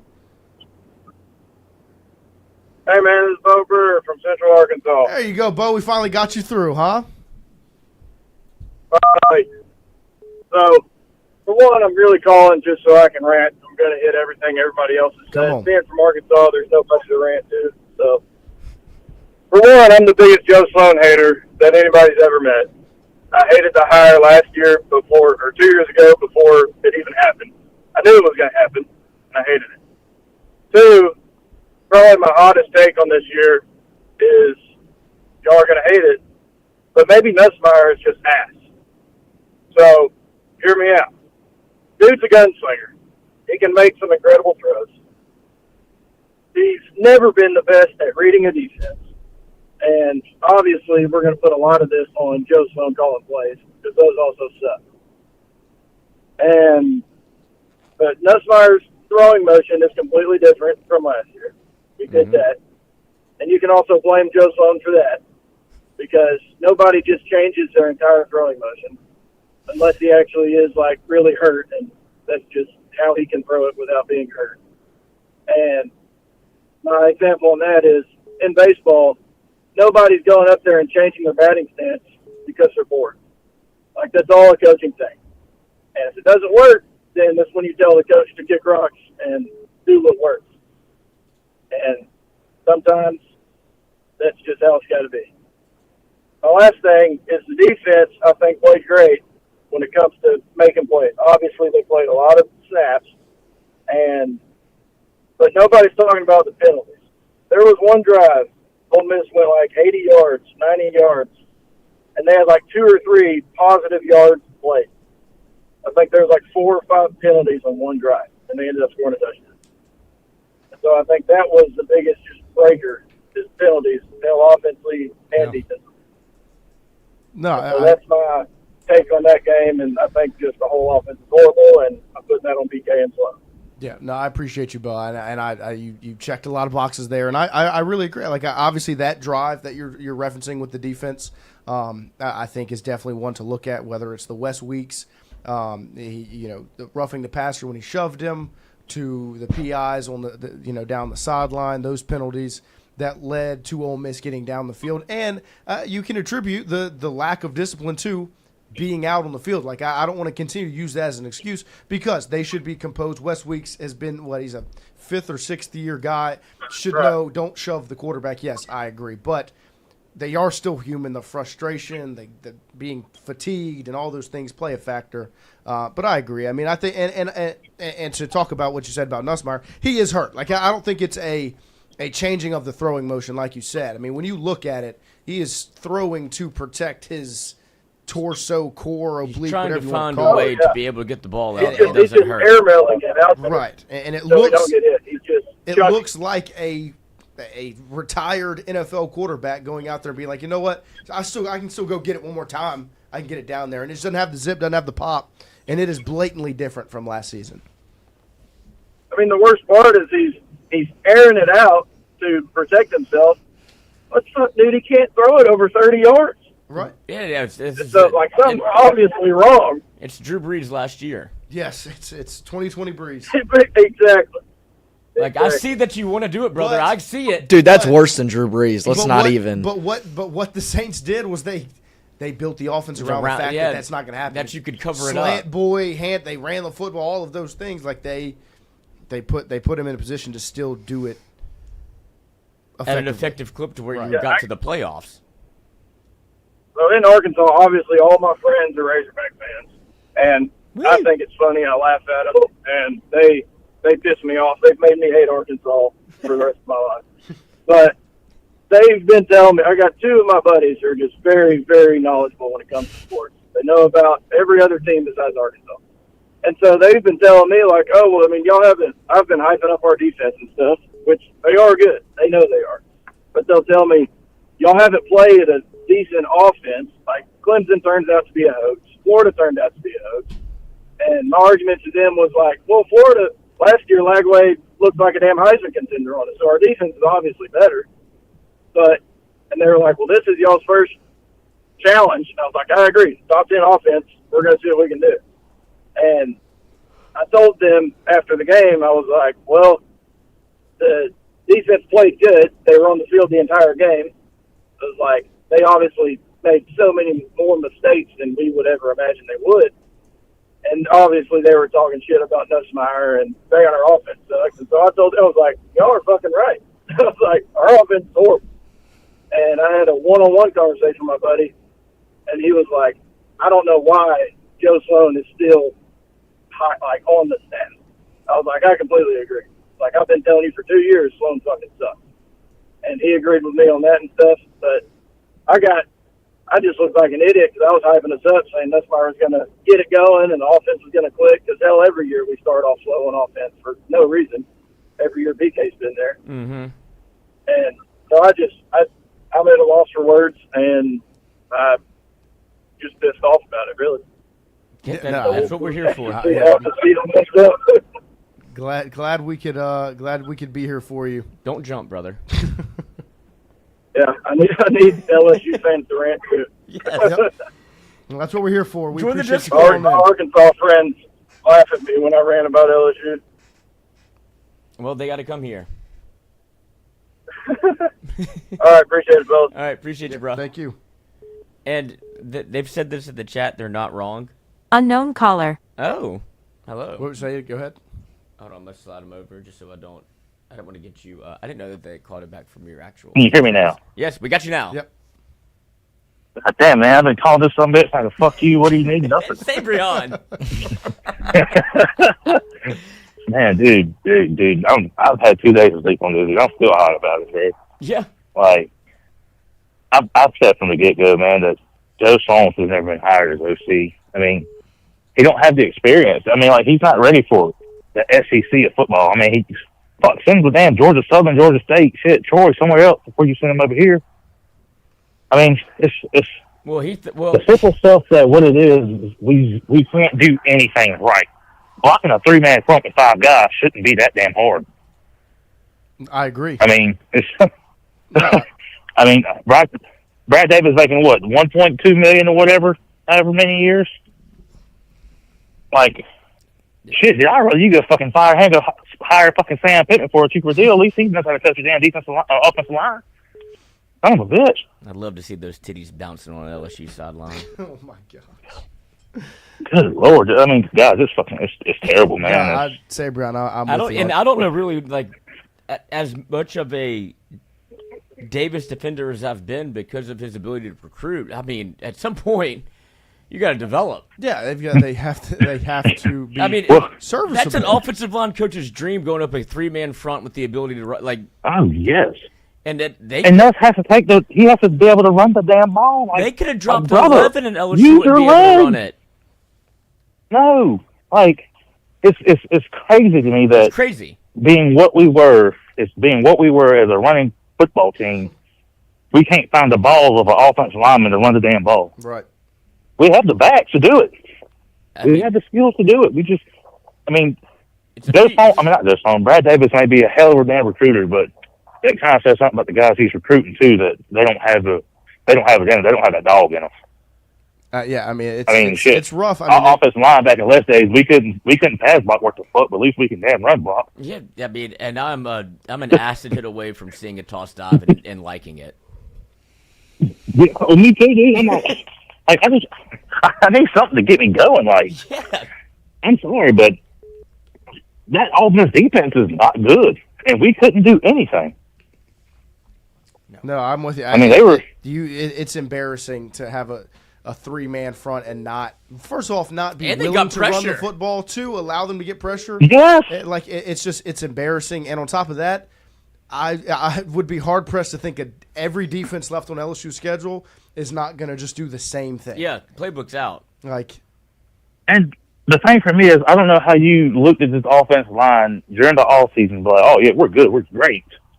Brother, no, you're not. Like, you got guys up there that are not ready for this level of competition yet. Like, this is if Big K is going to win a national championship, it'll be this year. Mm-hmm. And brother, I'm sorry, but you're not going to win a national championship this kind of offense. I know 100%. So, 100%. Maybe he just retires. He could have. We may need JD to come back and give us one of those, Matt House things, where he catch him on video and the player's like, "No, dog, I'm not coming back." Yeah, no. I mean, but I honestly see why C.J. Daniels left us and went to Miami. No, and that's, we're so incompetent on offense. And that's it's embarrassing. The hard part looking at it right now with. And we had Brian Kelly say he's coming back. As balled in as the wide receiver group is right now, it's at some point that patience is going to run out when Chris Hilton and Barryon Brown are running 7 yards down the field and the football can't get there. Like, you can be as balled in as you want. So I'm doing my job, and that's You're ruining my future. That's the scary part. So, Say Brown, we appreciate you calling in, and we're going to get to these next calls. I appreciate it, guys. Thank you, my guy. Next one up. Shout out to Say Brown. We're going to get to this next caller now. What's your name? Where are you calling from? One more time. You're cutting in and out. Let's hear it one more time.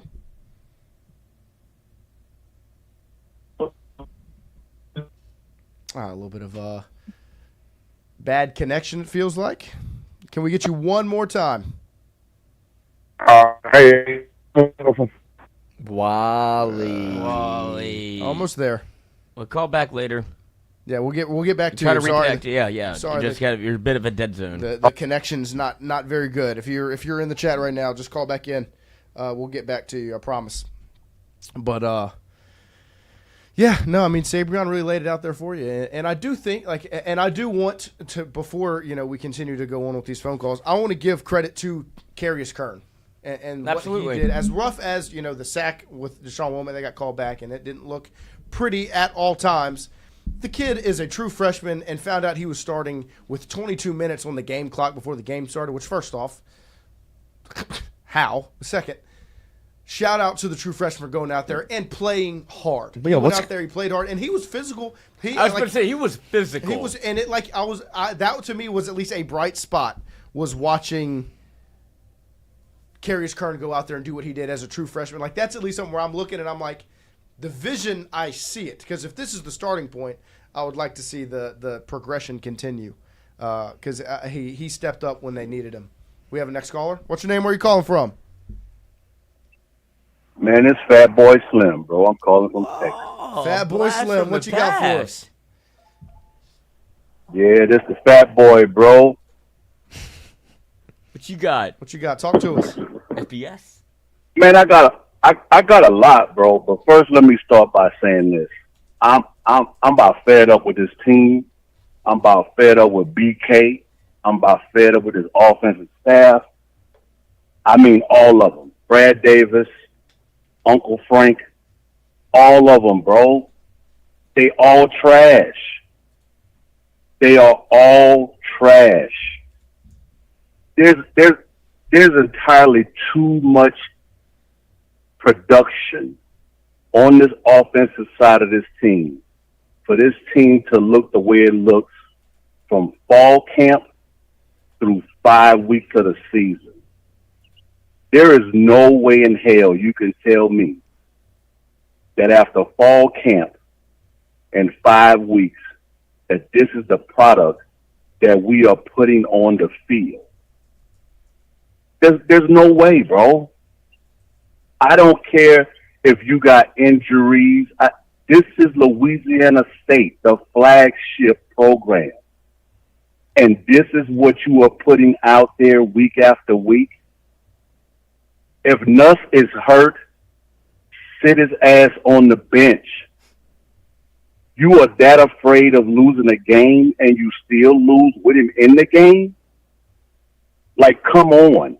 What's the purpose of going to get a guy in the portal to be the backup over the guy that you brought in through recruiting if you're not going to play the guy? You could have just kept the high school guys to be the backup. Nuss is not getting the job done. And as far as I'm concerned, I know I'm going to hurt a lot of people's feelings with this, but I've never been a Nuss fan. Nuss has always been trash to me. Always. Trash is strong. Nuss has done nothing.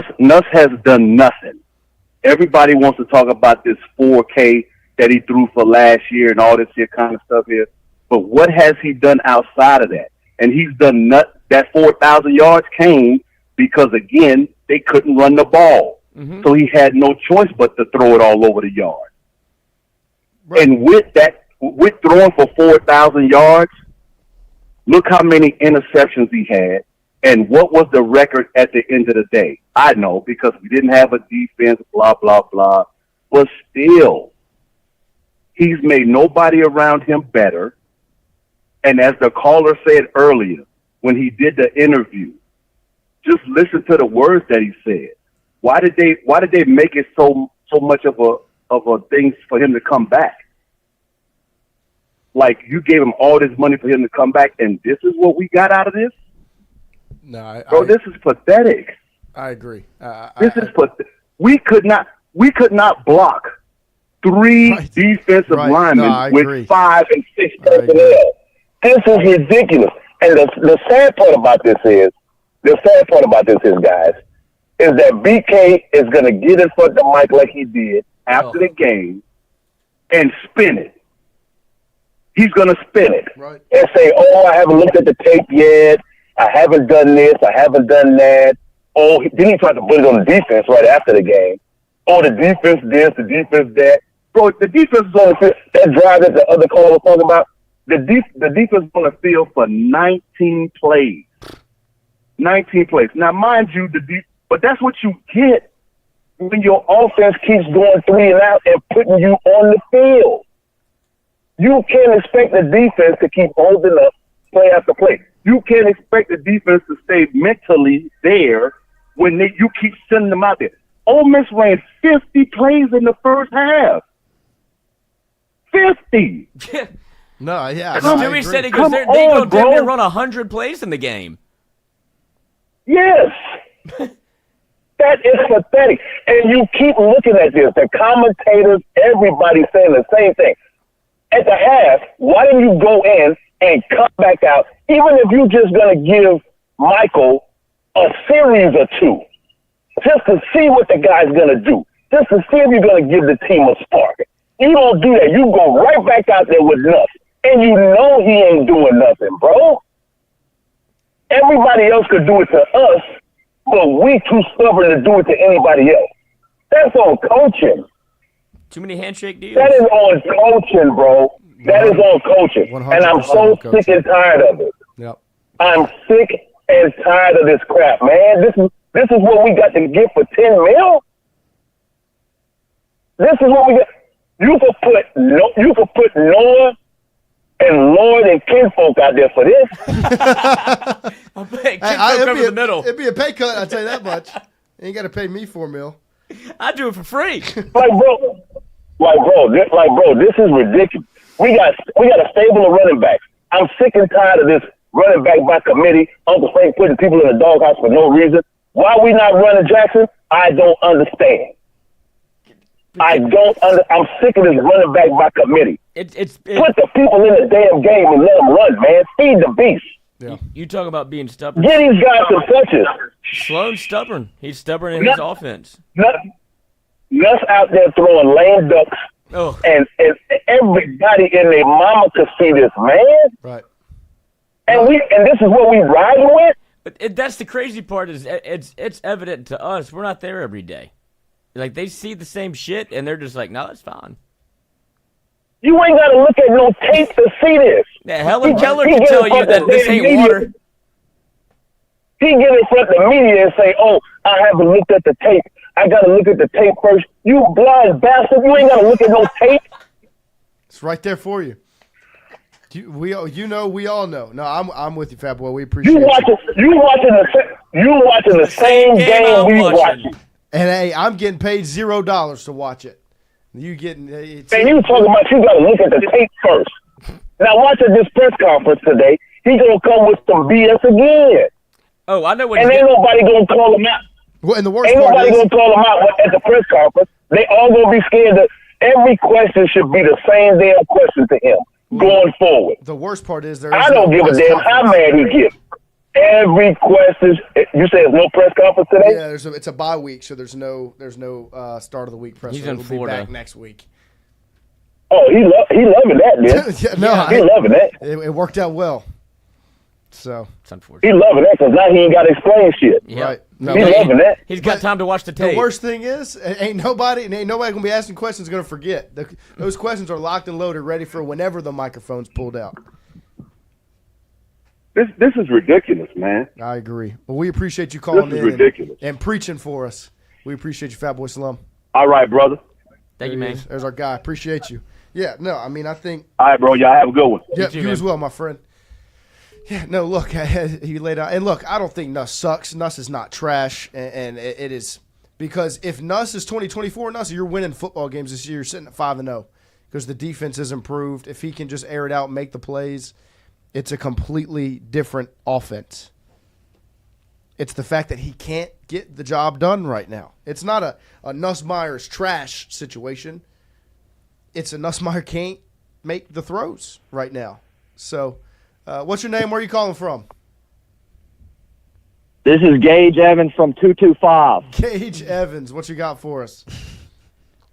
I can't speak much on the game because honestly, I kind of timed out after watching LSU's offense, and I definitely timed out. Especially, I timed out after that timeout in the beginning of the third quarter. Oh my God.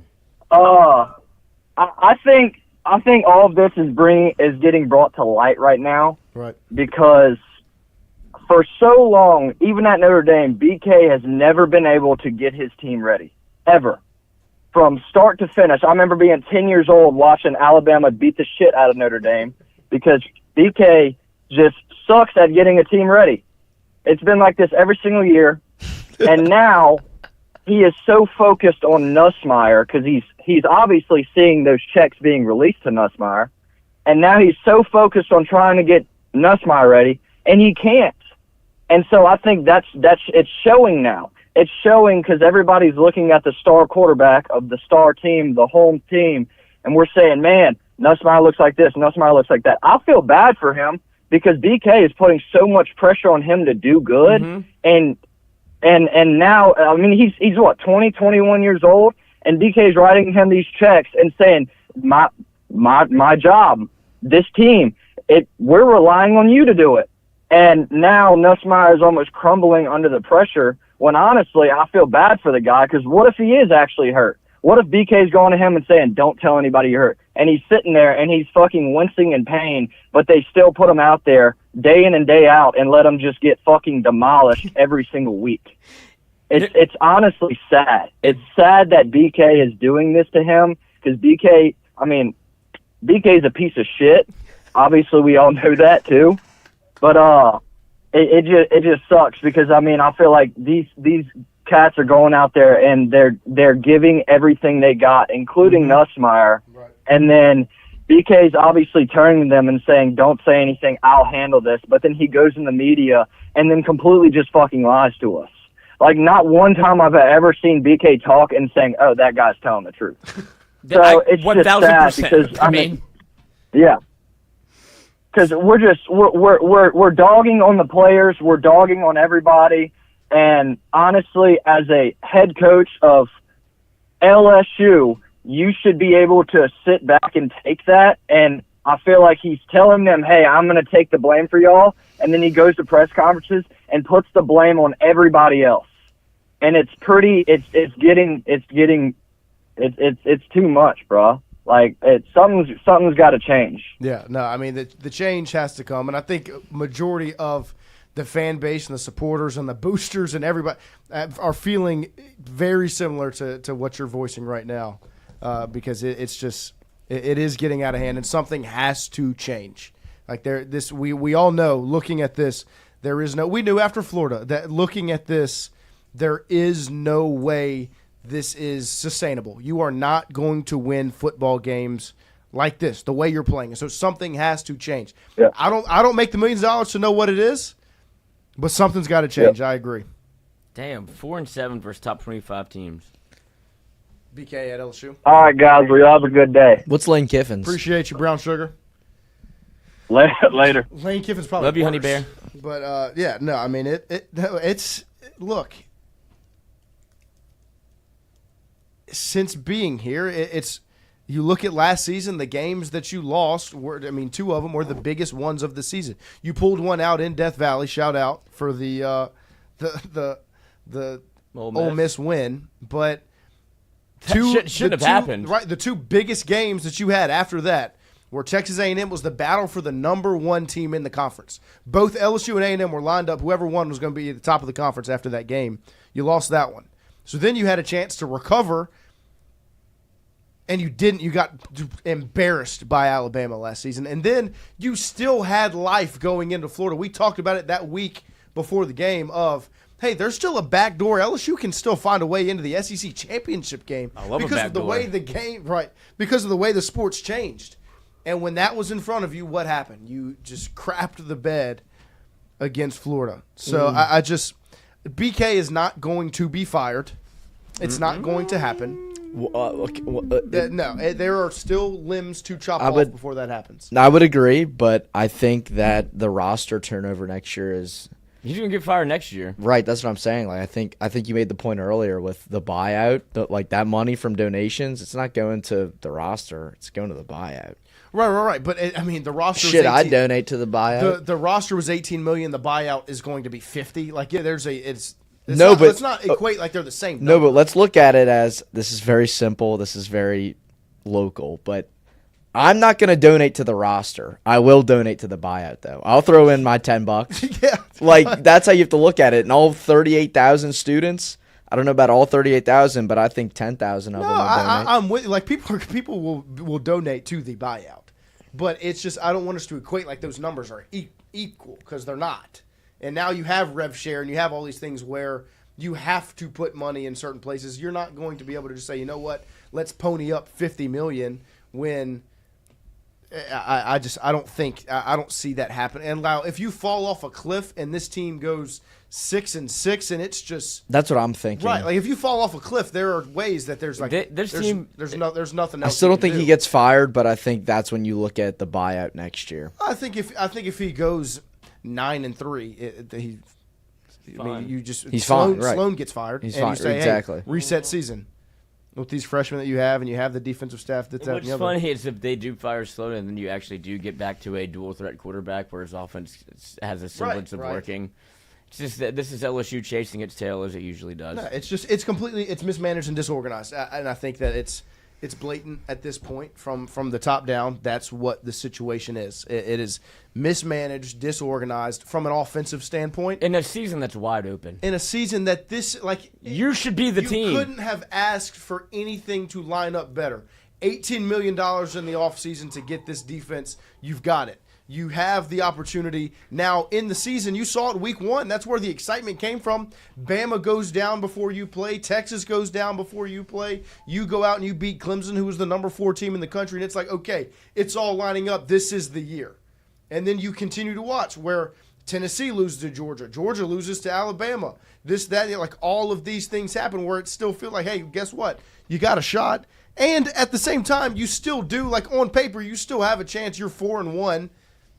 You're number 13 in the country. Like, you're still right there. But the issue is I want to be on that side. I don't see how you get back to it.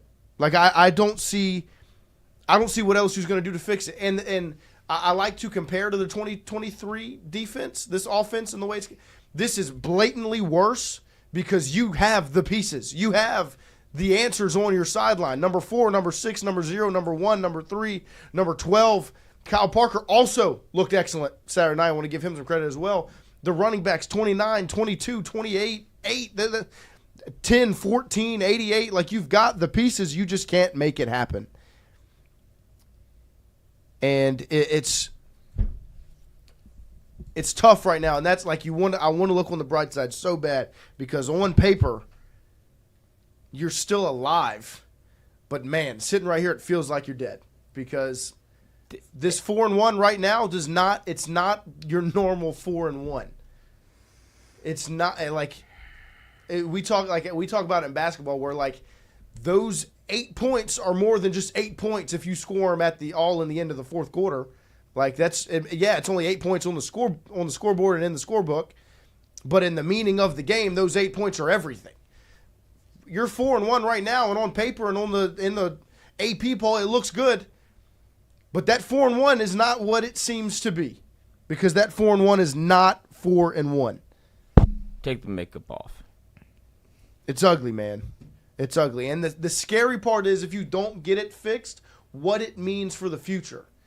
If you're a recruit that's committed to LSU and Ole Miss invited you to that football game to sit in the stands, and you look at that, especially if you're an offensive recruit, what are you gonna? What you're telling me? If I'm Elijah Haven and I'm balancing LSU and Ole Miss, obviously Florida's in the mix, but this is just straight for hypothetical.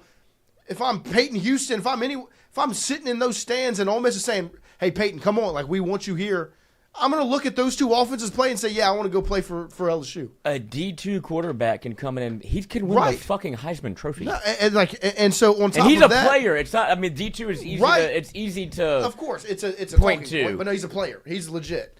But we told y'all. On top of that, like the guys that are already on the roster is my biggest fear, and I'm so glad that you have mature and experienced guys that are willing to push through and still go out like Chris Hilton. Shout out to Chris, because look, it's not been pretty. He has not gotten the opportunity to explode the way. Like, we should be talking about Chris Hilton a whole lot differently today than we are, because he should be featured consistently. He should have 3 touchdowns down the right sideline up at this point in the season, but he doesn't. But what you still see is a guy that's running down on Gunner, forcing fair catches inside the 5 because he's sprinting down the sideline to stop it. But at some point, that patience is going to run out, and that's my biggest fear right now. That's why these 13 days, these next 2 weeks before South Carolina are the most important 2 weeks in a lot of people's lives on the offensive side of the football. It's so important. So, look. Chris Hilton had to jump early for that one. And one thing I do want to say is I know that I said it in the chat a lot of times that the line was busy and we couldn't get all the calls through. I think we ended up getting them through, and I appreciate everyone that stuck through the busy line, but I really just appreciate the fact that we had a busy line. Yes, it is, absolutely. It is very nice. I want to thank all of you guys for calling in, tuning in, calling in, talking to us, listening to us, and spending some time with us here on this Monday morning as we all have a little group therapy session. And this is the next thing is, I hope you continue to tune in from here on out, but especially through the next 2 weeks, because it's going to be 2 long weeks of therapy, essentially. And I know that we've had some internet issues, some audio issues, this, that, and the other this morning, and I want to let you know that we are going to have those problems extremely fixed. We're gonna fix, because we've worked hard. We're going to get those problems solved very soon. Not a bye week for us. We've got, this bye week is full. Wonder how. So we've got some exciting stuff coming up very, very soon. We might look a little different, and the internet issues are going to be gone finally. We appreciate you guys that have stuck with us through all of this. We're excited for what's next, and the fact that you're going to be here with all of us. It's time to maybe shine a little light today. Maybe we can get a win. Little map update. We've connected all day. New through POI. the phone calls. It's time to connect. Athletically. Connect? Yeah, you know what that is? It's like a. Money. You could sign up for it. It's like you have to pay to text somebody or pay to call somebody. Yeah, it's like one of those. No. Just like for fun. Like you text your heroes. For fun. Bucks, Greece, 34 MVP, Giannis Antetokounmpo. Then there's Athens, Greece. Not Athens, Greece. No, Athens is with Norman, Oxford, and Fayetteville. But it's Bucks, Greece, MVP, and 34.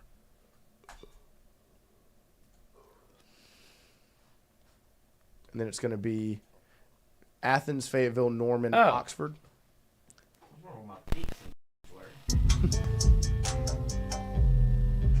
The Fixins? How are you being with her? Dale. Well, no, let's just do Athens, Fayetteville, Norman, and Oxford are layups. But yeah, then Dale, Jeff, Jimmy, Kale. Raise hell, praise Dale. Dale 3. Nope. Oh. Good try though. Jeff, Dale, Jimmy, Kale. Who's Kale? I don't know Kale, but I know that's Jimmy Johnson, Dale Earnhardt, and Dale Earnhardt Jr. and Jeff Gordon. 3-1-2-6-8-5-5 points. You can be scored on a one football play. How you get 1 point, extra point? Extra point, safety, field goal, and a touchdown. LSU, stick Fuck with LSU, find one of them. I think you Cordell get Music. 1 point also by if you get a safety on your 2-point conversion. Yep. Wow. Cordell Music 4-1 sounds like 1-4. 4-1 feels like 1-4. I just don't want to act like I feel gross. I feel bad. I need a shower. And I did. Oh, I showered twice. Now One we need to before, go one 9 for after. 9? Yeah, 1 before and 1 after. What for what? What for what? 9 for 9. What? No. No. I don't know what that means. No. No.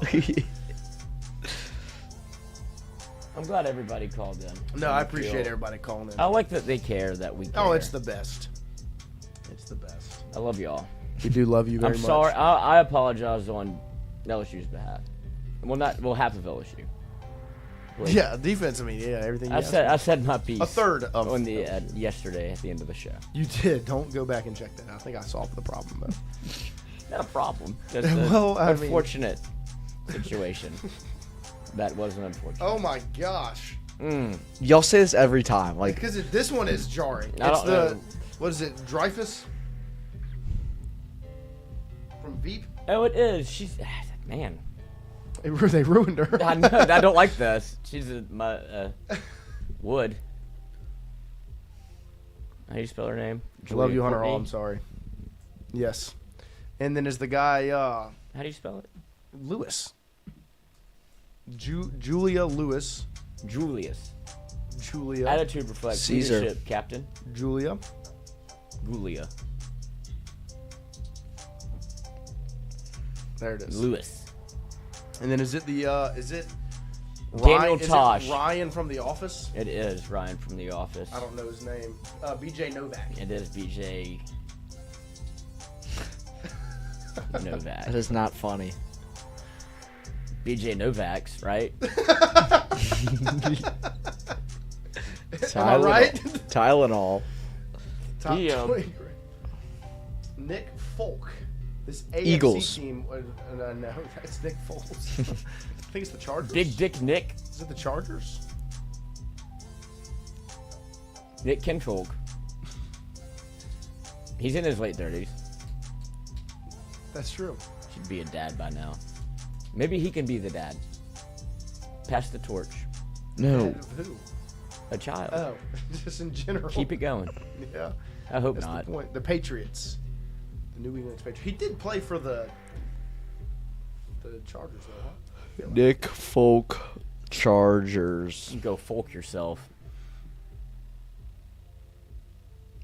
The Marlins. The Mariners. Is that Nick what somebody Folk said? played for the Titans. Titans, that's right. He also played for the Patriots. We got that one. We knew that part. The Titans. Speaking of the Titans, I want to play that Cam Ward clip I put in the document at the end of the show. We do tomorrow. Have you heard it? I love Cam Ward. Yeah, they're saying the Marlins. Let's go. Marlins, good job. Chrissy. I know that because Shout out Rudy. they just got eliminated and Frank the Tank has been. Oh, no, I saw. Yeah. You talk about if you're a bad person, you come back in like a third world country. Mm-hmm. The worst version of that is being Frank the Tank's mouthpiece or glasses. That would be awful. I don't want to go in that mouth. Frank the Tank had to have lived a pretty good life to get the life he has now. I mean, yeah, he's just- passion will get you a lot of places. Yeah. Shout out Germany. 2 years after his brother was taken 4th overall, this center was taken 2nd overall by the Sabres in 2014. Oh, this is hockey. huh? Wayne Gretzky. Oh, PK Subban. I don't think there's two brothers in hockey. I mean, I'm. What about those two clueless. crazy white people? Brother, I have no You know what I'm talking about? That were Team USA? The Hughes brothers.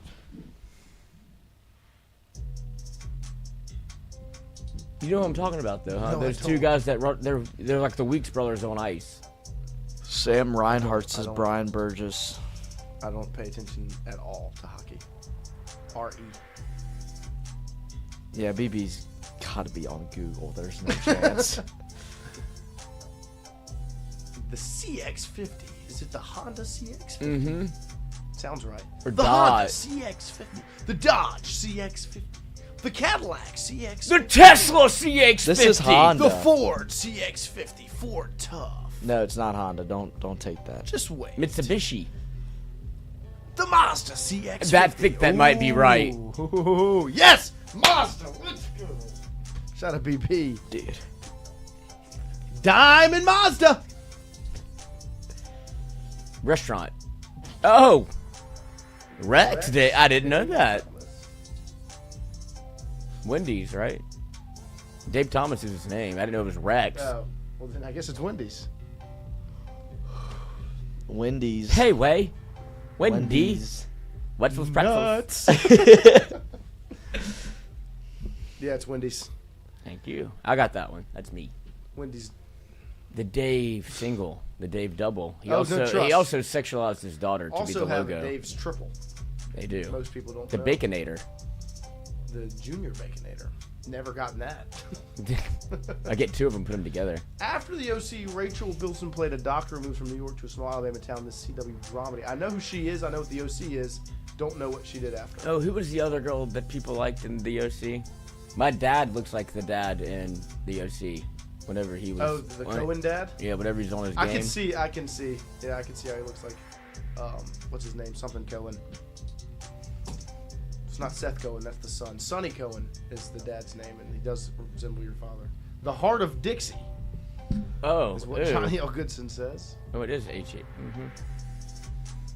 There you go. Movies. Oh, already got it. Movies.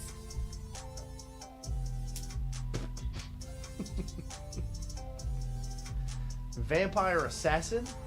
Bro, I know what she looks like. Of course the Underworld franchise.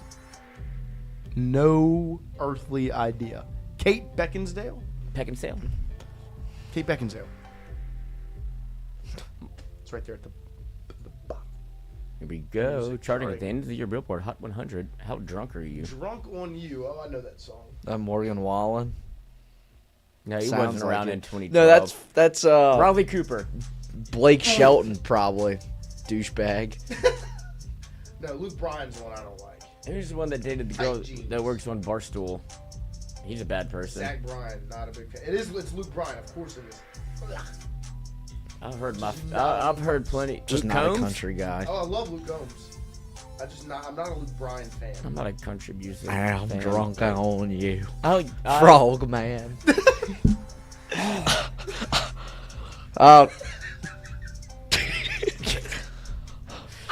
What's your take over there, Frog Man? I'm on my third stage of chemo, and well, Stop. We appreciate everybody hanging out this morning, everybody calling in. How are you doing? Joining us. Bad. I'm not doing well. We appreciate you guys calling in. I got the cancer. And hanging out with us this morning. It's all over. Shout out to Golf Suites. Shout out to Golf Suites. Great crew over there at Golf Suites. Wish I could have seen more of y'all's faces on Saturday at Golf Suites. Good crowd though. Yeah, but it was a good crowd. Where were y'all? Good atmosphere. TVs left. TVs were fun. Yeah. Well, we have, just to keep a little update on everything. Nothing this weekend. Obviously, there's no football game. If LSU plays a baseball scrimmage, I'll put it on television. Amen. But next weekend, post game after South Carolina at Golf Suites, recap show at Pizza Byron's with Ro, Kev. Shout out to those guys. Appreciate you guys tuning in this morning. Everybody calling in, hanging out with us. We'll be back tomorrow morning, 7 to 9 a.m. for probably more of this. How else could we do it? We should probably have some guests. Give some other. Who would be the best? Michael Brian Paul. Kelly. Frogman. Yeah. Both of them, like the Kobe Shaq, the little interview, like the little hangout thing ESPN did, where they sit them across from each other and they have to hash it out. Mm-hmm. We should get BK and Caldwell in here. Do that. Shout out Michael Caldwell. Do it. Do the thing. Cobble. Yeah, dude. Koki. Do your thing. Apply pressure, Koki. Koki, it's your time to shine. You want to make the LSU Nation proud, the Brian LSU Burgess, fan base proud. I always pray for you guys, especially today. BB, thank you very much. Prayers do nothing. Koki, no coach this, coach Stop. that. Don't do that. Brian. My mom says she prays for me all the time. Yeah, and you're still alive. Well, that's the unfortunate part. We appreciate you guys. You know, Gonna we'll live be to back 110 tomorrow morning, 7 and I'll be 9 right a.m. here in this chair. Long weekend ahead. Frogman!